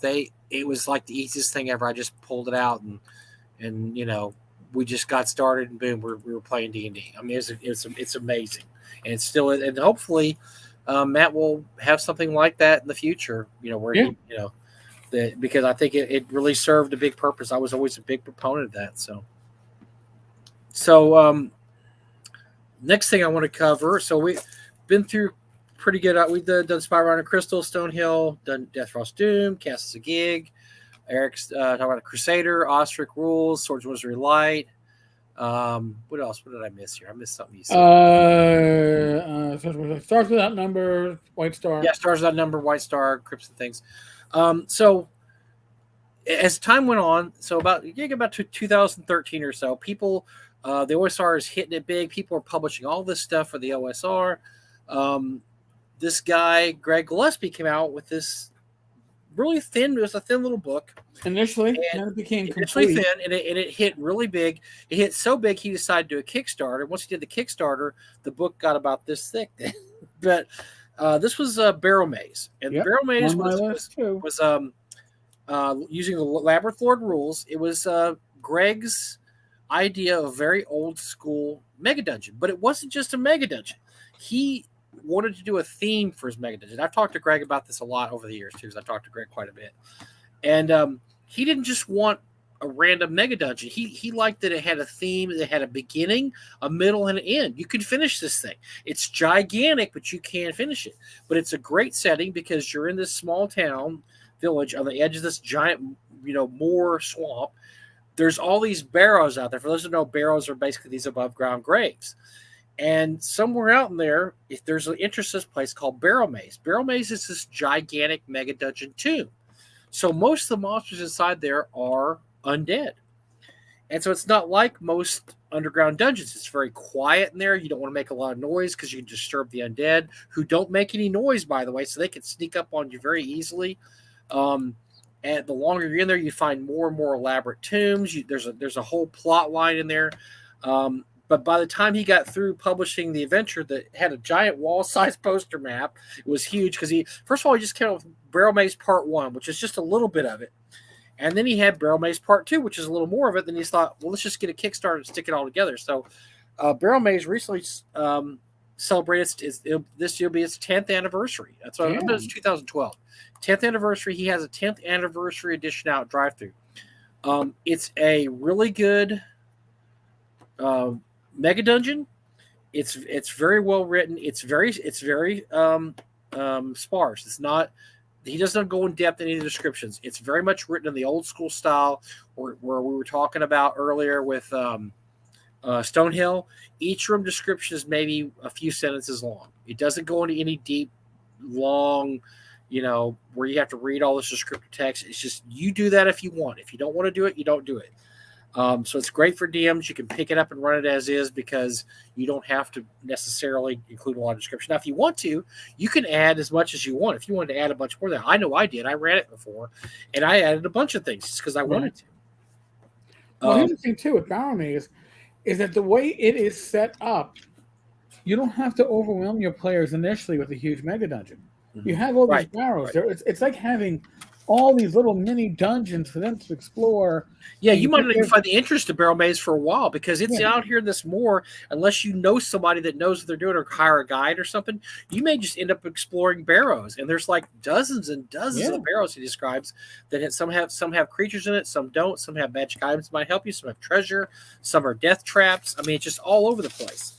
And then you might just find the one that leads into Barrel Maze, but maybe not. Who knows? But yeah, you can have a giant adventure before you even get to Barrel Maze. So in a lot of ways, Barrel Maze, if not, I think it's a greatly well done mega dungeon. But if you're intimidated by that, you can run all these little barrows initially with your group for the first couple of sessions, first couple of levels.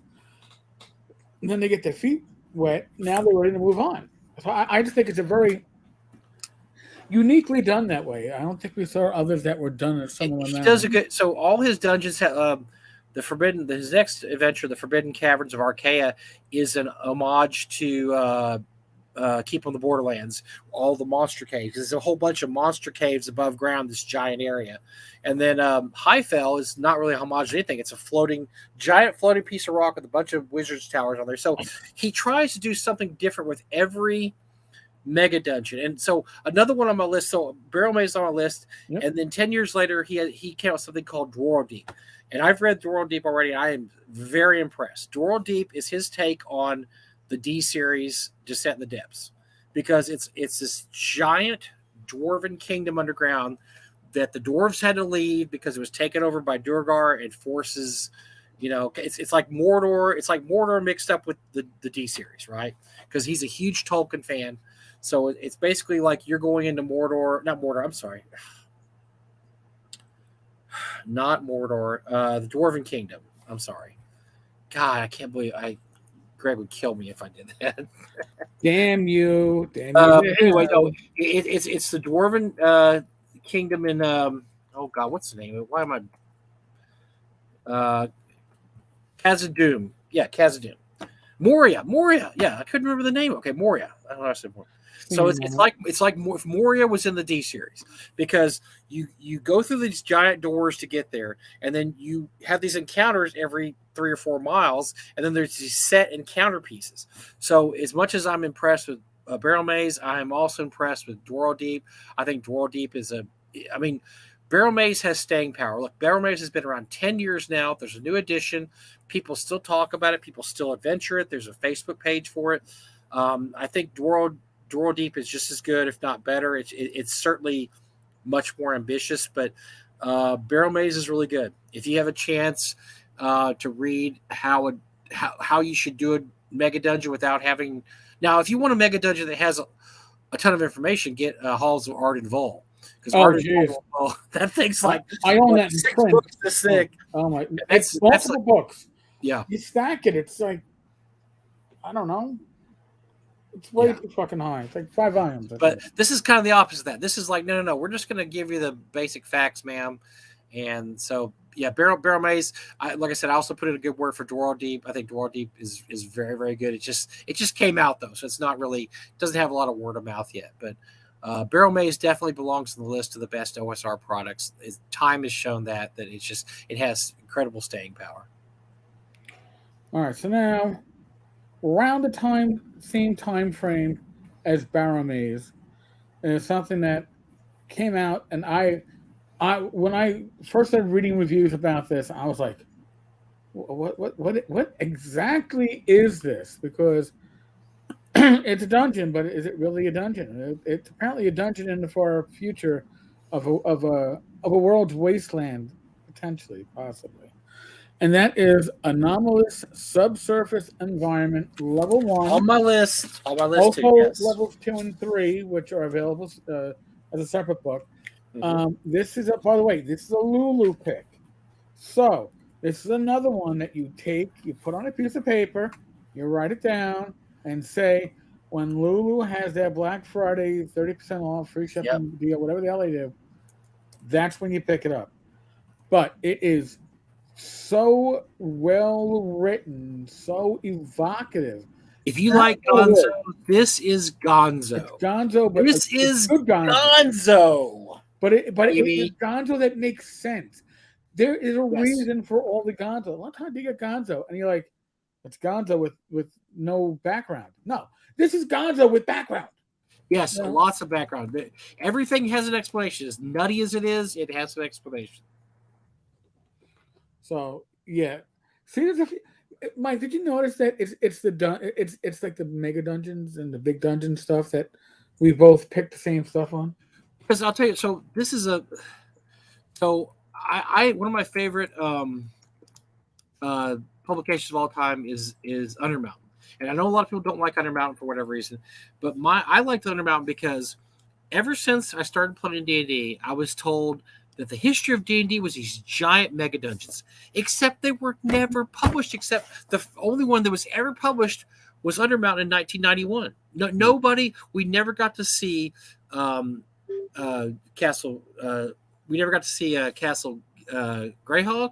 We got to see a little piece of Dave Arneson's First Fantasy campaign, which really wasn't the full thing.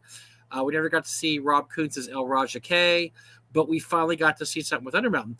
That I think that kind of that DNA is in the hobby, because that's why when all these people finally got to publish something, they wanted to publish a mega dungeon like Barrel Maze, like Castle of Mad Archmage, all these things, and Anomalous Subsurface Environment is that same. It follows the same kind of logic. Look, I want to do a mega dungeon, but I want to do the mega dungeon I've always wanted to see, because we didn't see any of it. Most people think that's wild. They don't know the history of the hobby. There was no mega dungeons published. There was for first edition, second, nothing until Undermountain.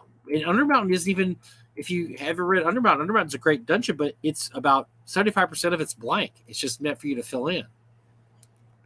The lazy man's way. which I didn't mind. I know some people had a shit fit about that, but I didn't really care. I liked it a lot. But yeah, I think that's where all these people had this building frustration with it. I'm like, man, I want to do my mega dungeon, and that's why there's so many mega dungeons out there now, is because everybody, and we didn't even touching the, like I said, we didn't even talk about the Halls of Art and Vol, and there's so many others. Rapinathic, yeah, Rapinathic, all that stuff, because everybody wanted to do their own version of the mega dungeon. So now, my next pick is not quite a mega dungeon, but it is a large dungeon. Okay, the Lost City of Baracus originally was 3rd edition. They came out with a version for Swords of Wizardry.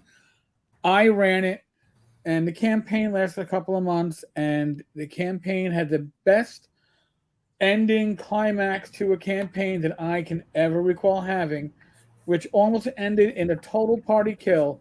But my party of 3rd to 5th level characters chased off the dragon, didn't kill it, but they got it down to just about single-digit hit points. Chased off the dragon, took what they could from the horde, left their lost companions' bodies behind, left the dungeon, and then declared, "We are never going to do this again. We're finished with you, dungeon. We're finished. We can never top defeating by having a dragon flee you. We'll never top it, and this dragon's going to be looking for us for the rest of its life. So if we want to live, we got to get far enough away and get out of adventuring. Right. Buy property somewhere." So it was a great adventure. It's doable, and it's for about levels 1 through 8. So it's like a mini campaign. Mm-hmm. And from the way I run adventures, levels 1 through 8 is really where I want to max out anyway. If my campaign is a good solid spot, I think it's a greatly underappreciated adventure that has its own spot. A lot of Frog God game stuff, like somebody said, we haven't mentioned Rapinathic. The reason I mentioned it is because I think everybody's heard of it. Maybe you haven't. If you haven't, yes, buy Rapinathic. It's a great mega dungeon. You'll never finish it. It's awesome. Right. But Rapinathic started out as a dungeon that Bill created in the late 70s, early 80s. It was first written for 3rd edition because that's what was popular at the time in the early aughts. There wasn't a Swords of Wizardry version until 2013, right in that range, 2012 to 13. Right. Yes, it's a great mega dungeon OSR. It's awesome, but they had these other little stuff like the Lost City of Baracus. There was a couple other Stoneheart Valley that are really good, just little conventions. There's nothing earth-shattering about them, nothing amazing like this is the best thing I've ever read or written, but they're just good, solid adventures. They're good, solid adventures that you can just go on, and there's going to be a dungeon there. There's going to be a town they can use as a base. There's going to be some wilderness. There's going to be some tricks and traps and interesting things in the dungeon. Like I said, just nothing fancy. It's just a really good dungeon to run for a party. And they have like 3 or 4 like that. Frog God, like I said, I mean, even Rapinathic. Look, if you just want to go to Rapinathic and just explore, there's a few buildings up front. Just maybe go down the first level. You don't have to go down the well. Yeah.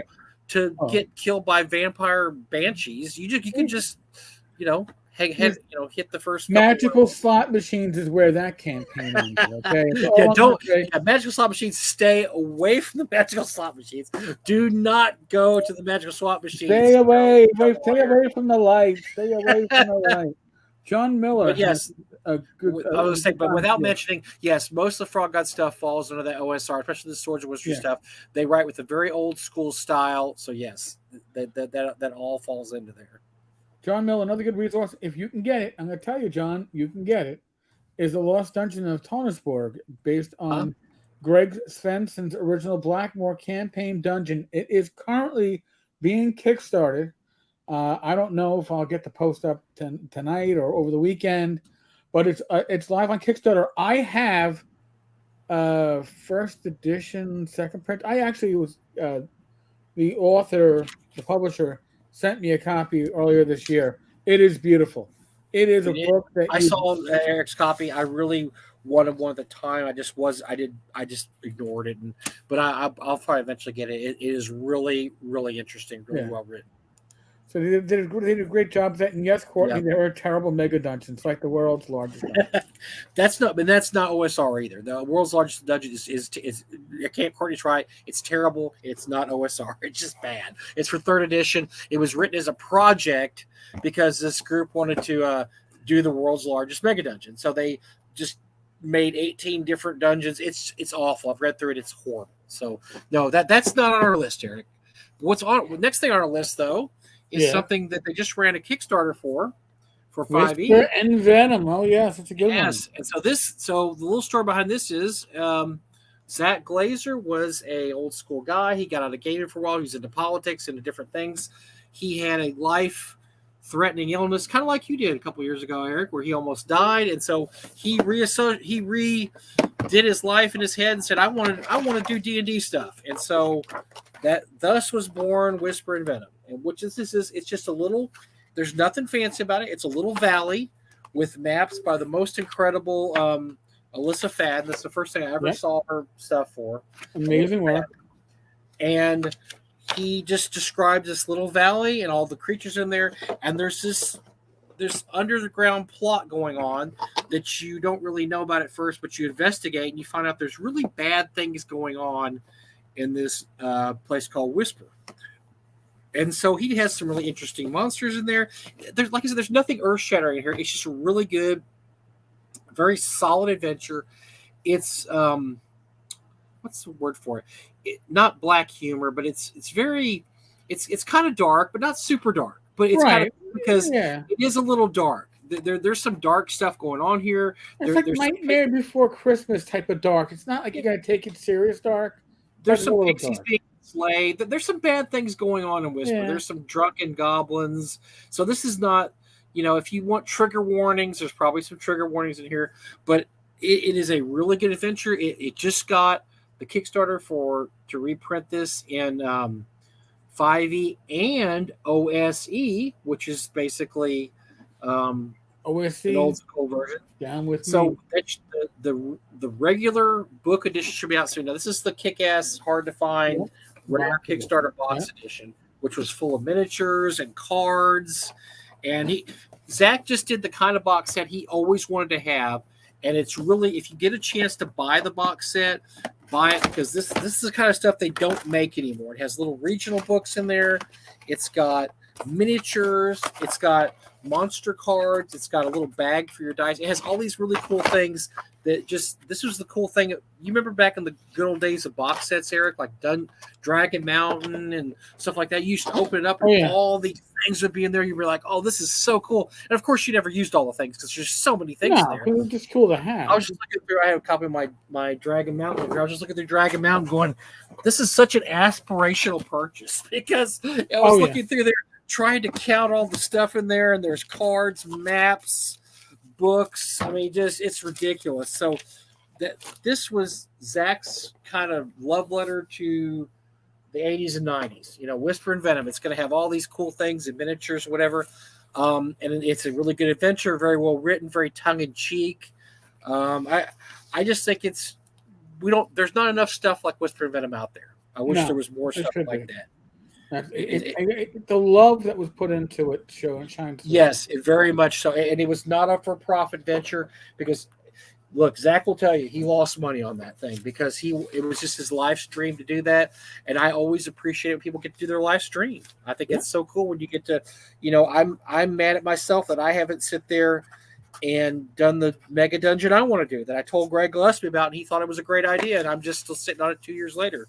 But Zach went out and got it done. He said, I'm just going to do this, and he did it. So kudos to him. But yes, Whisper and Venom, that's on my list too for one of the best OSR products. I'm going to move on to another good OSR product. All right. More recent. Actually, it's a series of releases now, but it all started with the Midlands. Midlands, yes. So the Midlands is basically jolly old England. If it wasn't jolly old England, through a different lens, so it feels familiar, and at the same time it doesn't. But you can tell that Glenn Seal is inspired by real locations, real history, real lore, and it shows through in all the releases. And Glenn is an amazing writer. He's an amazing mapper. He is highly, highly skilled. So anything from Glenn Seal, if you see his name on it, it's probably going to be OSR, and it's going to be guaranteed to be good. Honestly, honestly, and that's just a. I don't know what more because I own all the stuff. By the way, and it's not print on demand stuff that you're going to get from him either. This is all printed, usually in the UK. Quality is really good. The artwork's great on this. It's just a really cool take on, well, like we talk about, like nobody wants to do Tolkien. You know, why we keep doing Tolkien for the last 50 years. This is not Tolkien, even though it's medieval-ish D&D, but it's not really. It's just like a mini setting. It's hard to explain. It's different though. It's not the same thing you've been playing in or done. No, it really is unique, and I really do think that you will enjoy it. So. And there's I can't remember who. I'm trying to remember his publisher, but I don't remember his publisher. I know that Monkey Blood.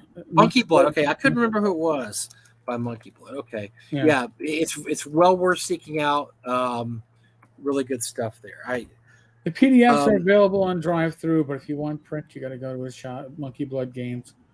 I own it all in print, and the quality is amazing.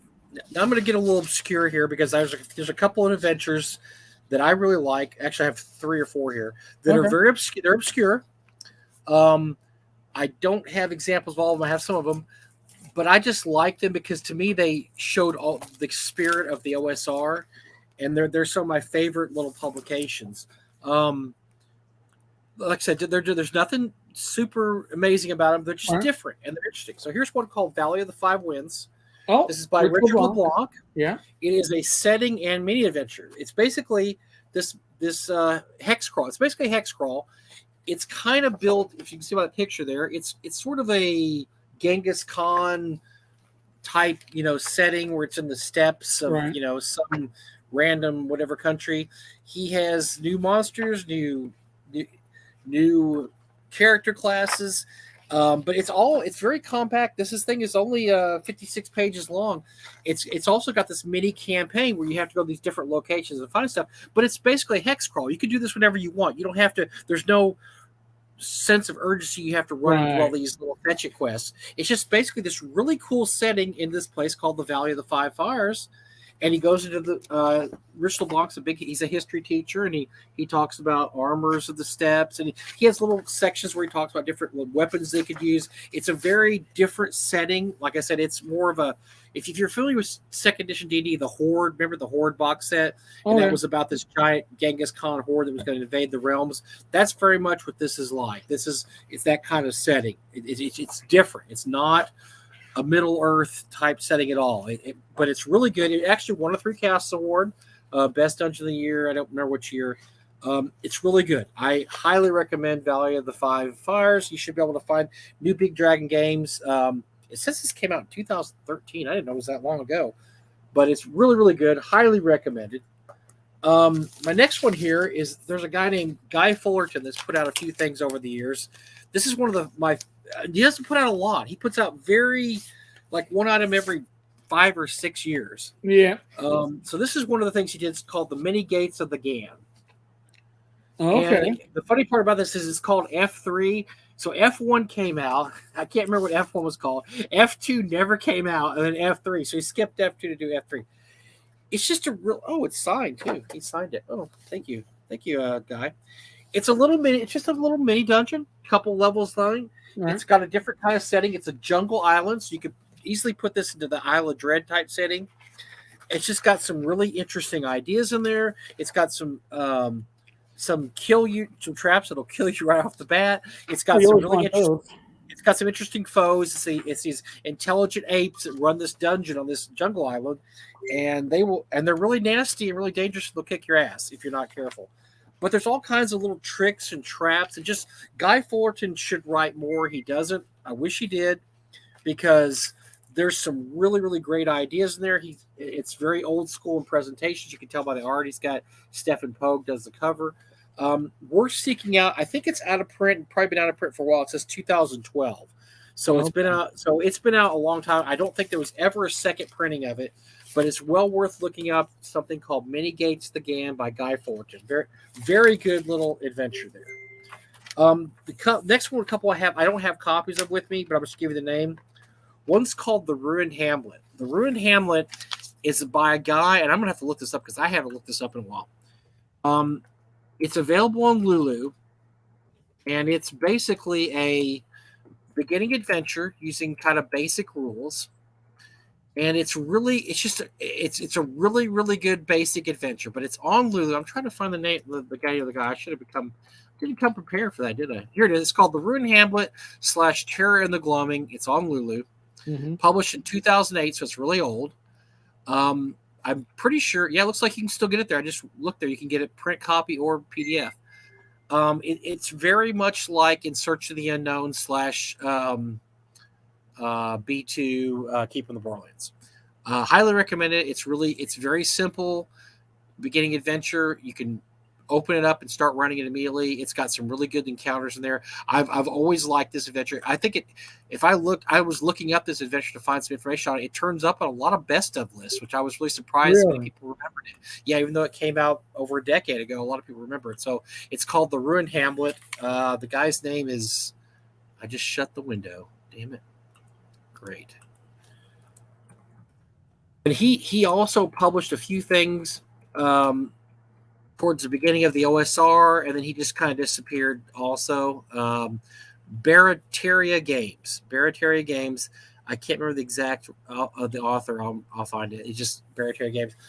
He published a few things and he kind of disappeared. That's the same with a lot of these OSR stuff. A lot of people came out, they published an adventure or two, and you never hear from them again. Or they, that was kind of their one cool thing they wanted to do, or their one shot thing, and that was it. Right. Last thing I want to cover here real quick, or in this 4 adventures, is something called Black Marsh by Rob Conley. Yes. I forgot that one on my list. I'm going to throw that in also. I'm going to cheat and put Points of Light in here also. So, well, they match up. For anybody that knows, that watches the Friday show, Rob Conley, this guy is he's just a man. He's a great person to have in this hobby because he's meticulous. He's a very good writer. Don't tell him I'm saying all these wonderful things about him. But he's got an amazing mind, amazing creativity. So Black Marsh is basically a hex crawl setting. Yeah. And if you want a setting for your dungeon you're running and you don't want to waste your time, I've used Black Marsh a dozen times. I've just said, okay, this is set in Black Marsh. Like when my grandkids, when I used to run them, it was in Black Marsh because it's easy to do. And there's a hex map. If they wanted to go somewhere, they pointed where they wanted to go. And I said, okay, you're in the city of whatever, or the town or whatever. It's a really good basic hex crawl adventure. Available. I think it's still available on Lulu or Drive-Thru. I can't remember which one. Drive-Thru. But he also did it free in PDF, by the way. Oh, yes. He has threatened for years to come out with a new version of this. I wish he would, because it really is. It deserves to be better, well known out there, because it's a really good little hex crawl setting. He also did something called Points of Light by Goodman Games. Now, there's 2 books. I really like the first one a lot better, but Points of Light is 4 separate hex crawls.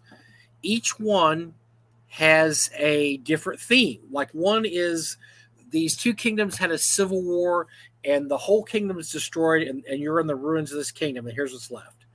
And another one is this barbarian Southlands that nobody's been in. It's kind of like, a very traditional kind of a barbarian world. Another one is what are the other 2? But they all have a totally different theme. But I like the maps. I love the way Rob does maps. Rob is a great cartographer. He does very simplistic. He's not as artistic as, say, Alyssa Fadden, but his stuff serves its purpose very well. And so Points of Light each has a really interesting map. So if you get a chance, look up Rob Conley's Black Marsh and then Points of Light. I believe you can probably get them both on Drive-Thru. Maybe not Points of Light. That was a good product.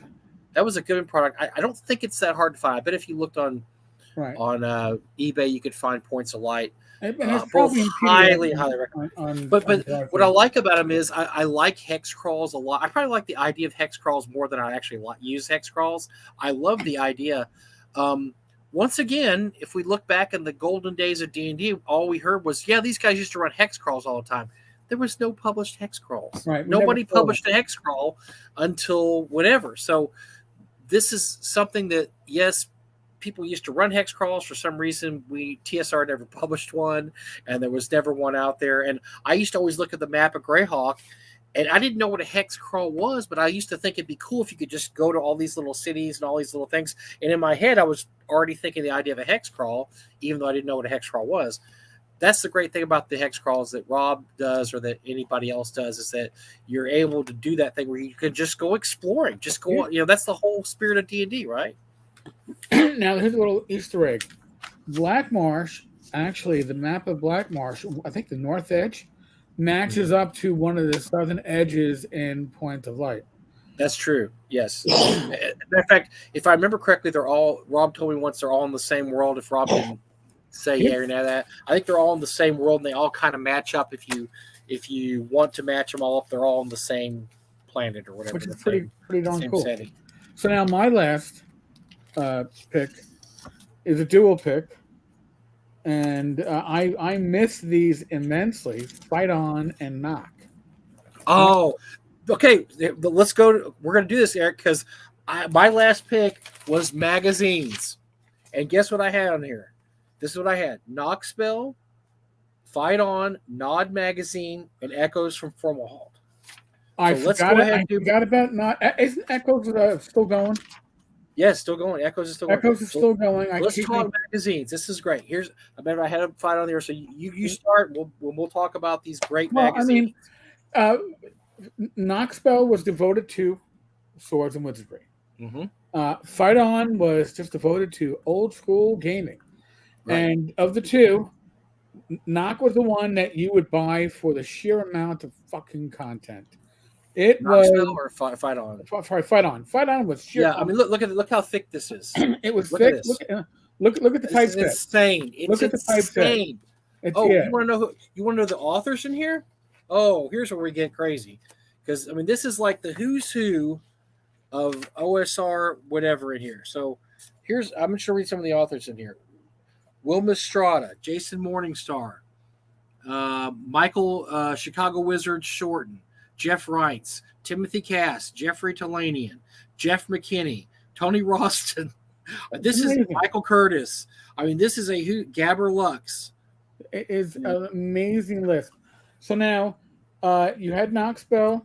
Knockspell was great. Knockspell was my first printed article. Mm-hmm. My first accepted article. That's true. The Bard class in the very last issue of Swords of the Knockspell. there were two Bard classes written, one by me and one by Mr. Slatter, who did. Now, it also happened to be the last issue of Knockspell, so I kind of feel guilty that maybe we ended it. But, I wouldn't put that on yourself. But I know that came out in 2011 because I gave it away to the handful of people at my bachelor party. Because here's I'm printed. Look at this. I got an article here. Isn't that fucking cool? So, I mean, I'm a published author. So Nod was great and had a lot of sandboxy stuff. Oh yeah, Nod it's still being published. Nod now, so we showed you how thick Fight On was. Double that. Yeah. Nod magazine's like this thick, and Stater is one of the most creative human beings alive. I don't know how he sleeps, but every issue he creates a gigantic hex crawl. And I'm not talking about, even Points of Light. We're talking about a hex crawl that might have 150 to 200 spots in it. I mean, right. And he has jungle ones, he has Arabian desert ones, he has forest ones.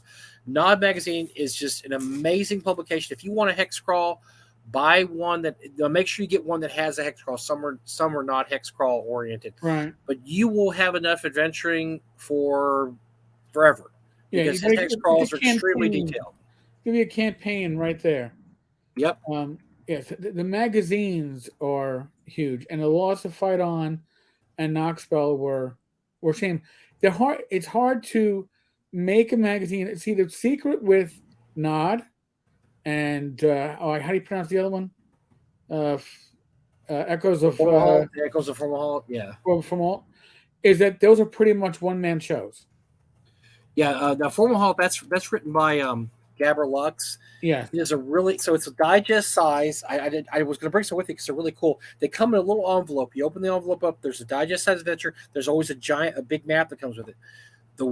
My one gripe, and everybody else loves this, I hate it, is he does not draw regular maps. He just draws maps without grids. His Right. maps are ungridded, but he has really, really good ideas. They're all written about different places in this one world, and it's kind of a Lovecraftian world. So there's, it's not, things aren't right there. Things are weird. There's some weird science in there somewhat, but all his stuff is very well thought out, very well written, very detailed. Gabber Lux, and he just has some really cool, weird stuff in there. Just weirdo stuff. But yes, those 4 magazines, I can't tell you how much I love Fight On back. Oh God. Because so this magazine here, I'm looking right here. There's an article. Here's a dungeon. Here's a sandbox preparation article here by Chicago Wizard. Here's a contest winning adventure, box of quacks, colorful summonings, esoteric art for wizards. Wasteland Travelers. Here's a bunch of random Wasteland Travelers. It's like 5 pages long. Wasteland Travelers. Wilderness Encounters on the Road by Michael Curtis. Oceanic Legend. Just goes on and on. Any one of these fight-ons are excellent for if you just want to flip through it and get ideas for your campaign. Right. They are exactly what the OSR is all about. It's just ideas. Because I don't know if the guy who wrote these, did he pay people for articles? Did you get paid for your article? No, not spoiling. These were back in the days when you used to just donate your time just to do this. Yeah, that was terrible. So, folks. I have a couple little. I got a couple little cleanup things real quick. Just a couple, 2 or 3 little. Let's see. We did a couple of mentions. Carcosa. I went to 11. Mike went to like 20. I just love the OSR dudes. Carcosa by Jeffrey McKinney. I thought it was really interesting. At the time, it created a lot of controversy because there was a section about how mages cast their summoning spells that involved sacrificing children. And some people in the hobby absolutely lost their shit over that. But if you read it, it was meant for evil mages really only. Your character is not going to round up 20 kids and kill them to cast a spell to summon a demon from the outer limits. If they do, the demon's probably going to eat them. So, but a Carcosa is on there. Gabber Lux wrote something called Castles Zentilian. It's really good. I've read it. It gets massive praise. I think it's okay. I'm not as nuts about it as some people. It is a very good beginning dungeon. Very much like Search of the Unknown, but like in a dungeon form. And I think that's really everything that I had on my list. So like I said, those last 2, I think that was, and then another special mention, Thing in the Valley by Pace Center Games, Bill Marsh. That was the very first adventure for Pace Center Games. I still think it's the best thing they've ever written. It's a really, really good adventure. Thing in the Valley. And then also, my last thing on here is Tomb of the Iron God, which is also a Matt Fitch beginning adventure from Mythmere Games. It's written in the style of Search of the Unknown, where it leaves the monster spots and the treasure spots blank, and so you're supposed to fill that in later. But it's a really good low-level adventure. That one may be a little hard to find. I think that's been out of print for many, many years now. So here I'm gonna throw one out of the special mention that I know is going to get people going. You see. I'm going to preface this. If the individual in question was on fire, I wouldn't waste my piss. Oh, okay. I know where you're going on this then, too. Right. Okay. Written Pleasant Land by Zach Smith is one of the finest, well-written pieces of OSR work. Would I run it? It doesn't like fit any of the campaigns that I'd run. But is it a good piece of art, gaming work to read? Yes. And I will still say that Vornheim is the most overrated piece of shit I've ever seen. You really did not like Vornheim at Oh all. my god! I should re-release my Dragon video with Vornheim. But I mean, it didn't make my top 10 list because I don't see it as necessarily usable. It's a great read. I could see how it play out. If I had a convention where I was going to run four game slots, 4 consecutive days with the same group, sure. But or maybe if I ran it with a home group and say, hey, use pre-gens and we got 4 sessions of this, it's and then we're done. But I don't see it's something that doesn't integrate well into a campaign, and that's a problem with some of these. Not the one that we went over. Mike and I pretty much covered stuff that you'll find a way to make it work. Some stuff just doesn't fit that well. Yeah, we didn't get too crazy. I mean, these are things that I, over the years I've gone back to over and over and over again, that I've used over and over again, and that's why they're on this list. Because but some of the stuff I always felt like wasn't known that well. Because it's because we're old, Eric. Because I'll talk about Knoxville Magazine now, and people will go, "What's that?" And I'm like, "Oh yeah, well it came out over 10 years ago. It was 2008 through." Or 2008 through about 2012 or something. So yeah, there's no reason you should really know this, because yeah, it's true. And I know there's been some, like for instance, Fight On Magazine. There's been some talk over the last few years of trying to get it going again. I think the problem though is that when it first started back in the day, people were willing to send stuff in for free, and I just don't think that's an issue. I just think that whole spirit, is kind of gone now. And I just don't think. I think those days are gone, right? Probably. Nobody's going to be doing free work when they can just publish it for themselves. Not nobody. People apparently do free work out there, but we're not going to discuss that. But yeah, there's so that. Is there really any now? The only OSR zine I think still being published on the list is Nod. Still is. It's only available online. You can have it printed out through Lulu. And then I believe that Formal Halts also, but those are kind of hard to get. I buy mine from the Black Blade booth whenever I see it at a convention. Right. They always have those little digest things, and so I buy them, and they're really, really good.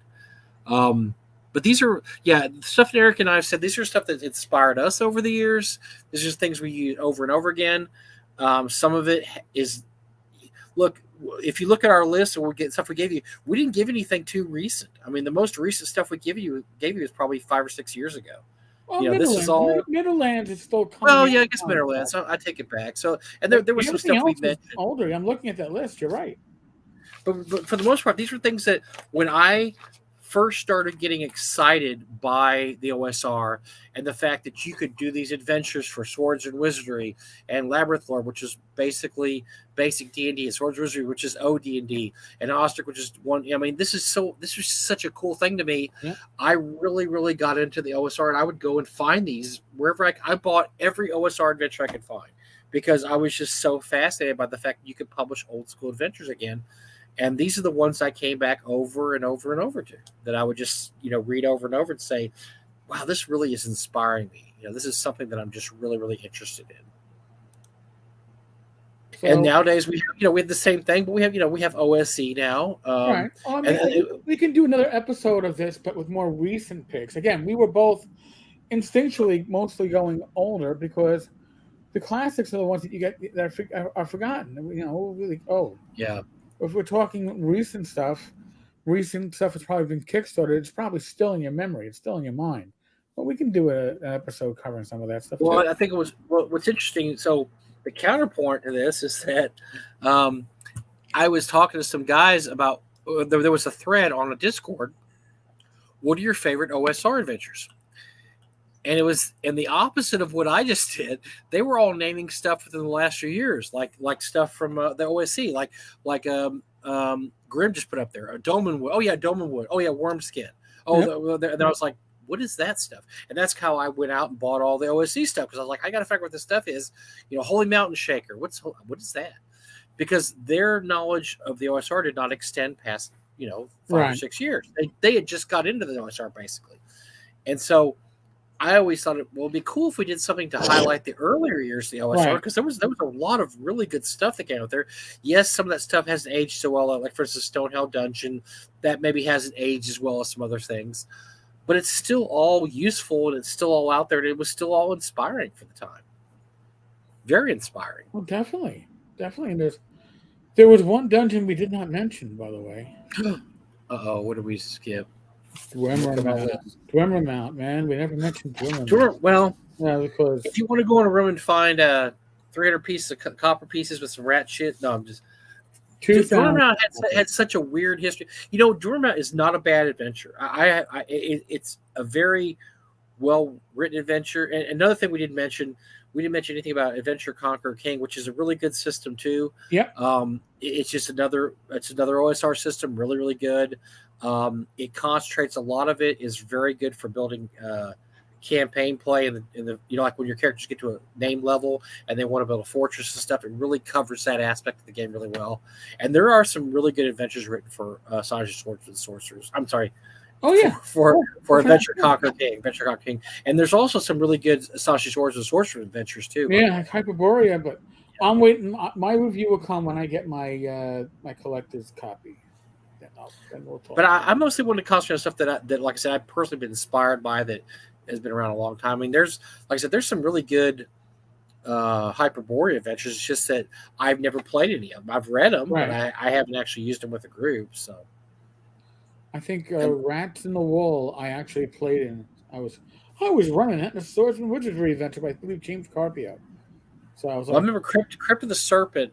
I remember Jeff ran at a convention. Somebody complained because if you know anything about Crypt of the Serpent, there's 2 ways to the Serpent's Lair. One's really easy, bypasses all the bad stuff, and the other one's kind of the long way around. And he was mad that that one group went the short way and got to kill the serpent, and then the other group had to go a long way around. They got their ass kicked all the way. That's kind of old school, right? That's how old school adventures are. You're never guaranteed anything's going to happen, good or bad. Dandelion Games. Tom Wilson has recently said he's pruning his RPG collection. How does one go about that? I've been thinking over. Do you get rid of systems, things you can't get to the table, things that are redundant or to other adventures you have? I'll tell you what I did a few years ago, because I have a massive collection.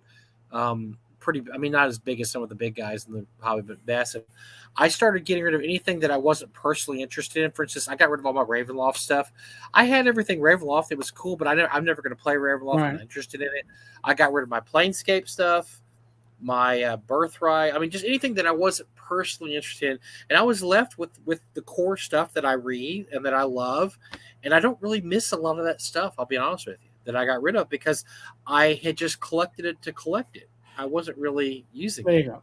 I was not gaming in the 3rd edition and 4th edition of gaming, but I do have a lot of those books. I have a lot of the Pathfinder stuff and never used it. So there's a lot of stuff that I can trim to clear space, and Rach will appreciate it. So yeah, I'll go through there periodically and I'll find things that I haven't looked at this in 20 years. I'm probably not too interested in it. And unless it's something I think I'm going to use as a reference for a campaign I may run eventually, every once in a while I'll be running a campaign. I'll be like, oh, where's that one book I'm looking for? And I'll go dig through my boxes. I'll find it, and it'll actually be helpful. But a lot of the times, that stuff just sits in a box. And so, I had a gigantic 3rd edition collection for a long time. And then I realized, because I had it, because what I was figuring to do someday is I was going to take a lot of it and basically rewrite it for 1st edition. Right. But then I thought, once the OSR came out, why? There's all you didn't need to. No, so I pretty much dumped all my 3rd edition stuff a while back. I would get rid of stuff you're not personally interested in or that you don't think you're going to use to start out with, and then see how far that gets you. So, Tom, I was thinking about putting my war game collection, but then I went to and contracting and flagellated myself with a cat o' nine tails. This year I've gotten rid of get rid of a huge chunk of my war games. I am never going to play them, and I pretty much divested myself of almost my entire Dwarven Forge collection, because once again, Dwarven Forge are so cool. I just don't use, I just don't use them. I don't use them like space. Most of Yeah, mine are they still in do. original boxes. If I haven't given them to my niece, and God knows what she's done with them recently. And there, by the way, I made a lot of money off the Dwarven Forge stuff too. Cha-ching. Yeah. Not so much off the war games, sadly, but yes. John, yeah, I'll post a list. Mike, I'll have Mike send me a list of his. We'll write it We have up, our and list I'll together. we'll write it up, and then it'll we'll go post up. it. We'll put it up.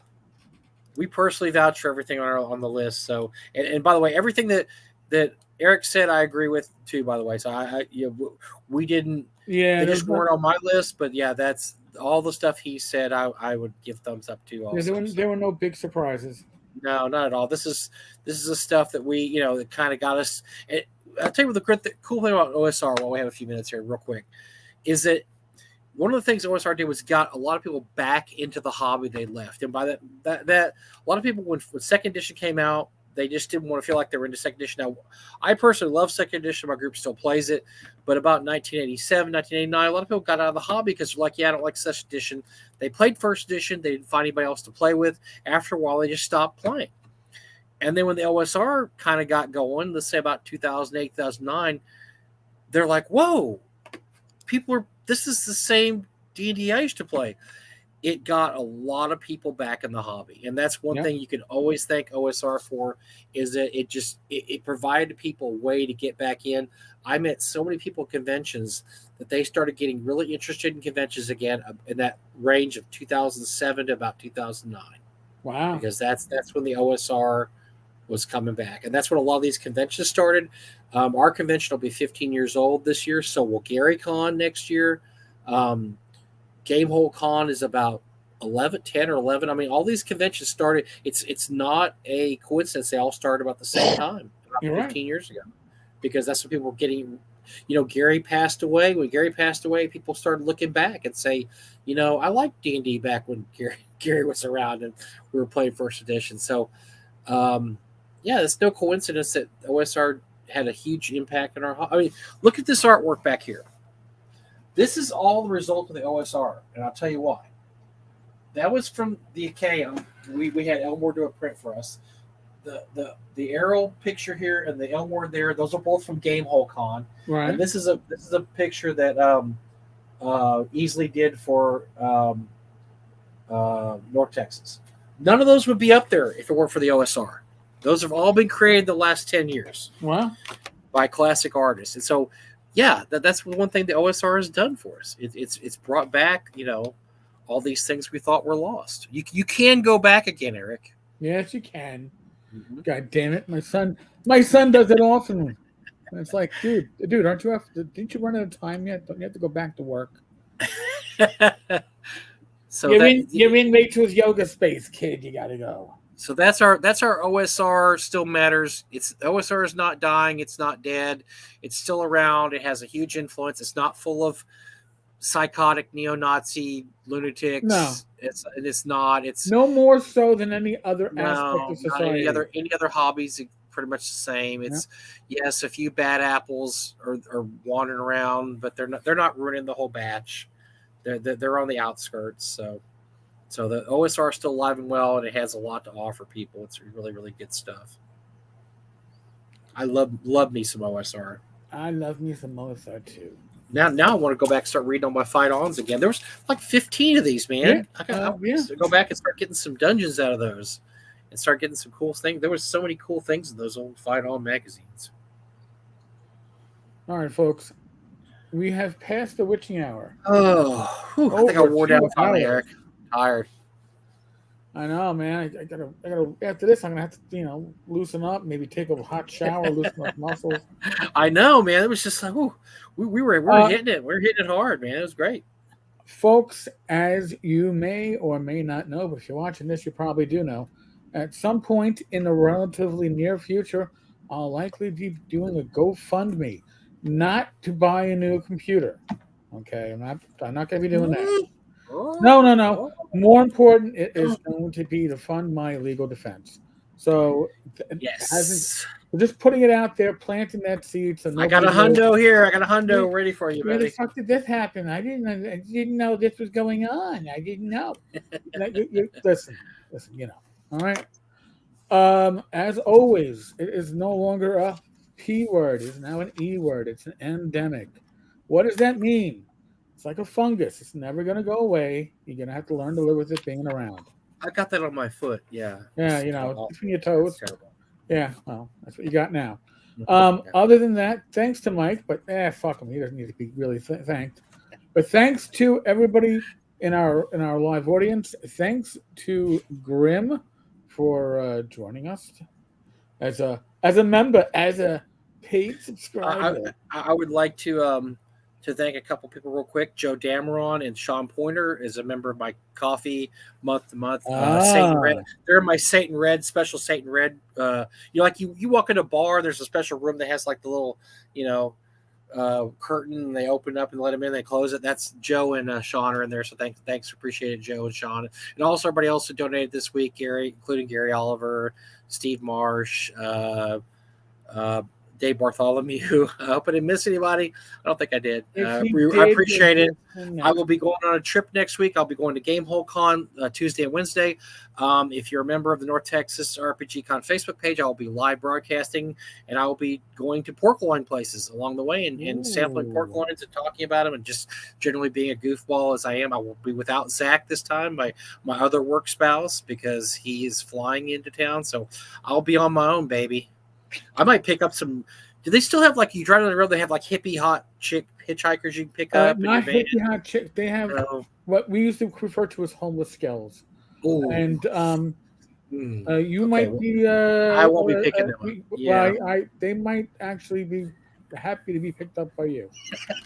Yeah, you know what? I think I'm going to skip that part. I'll just stop for the pork loins and no hitchhikers. But yes, I'll be at Gamehole next Wednesday night for our show.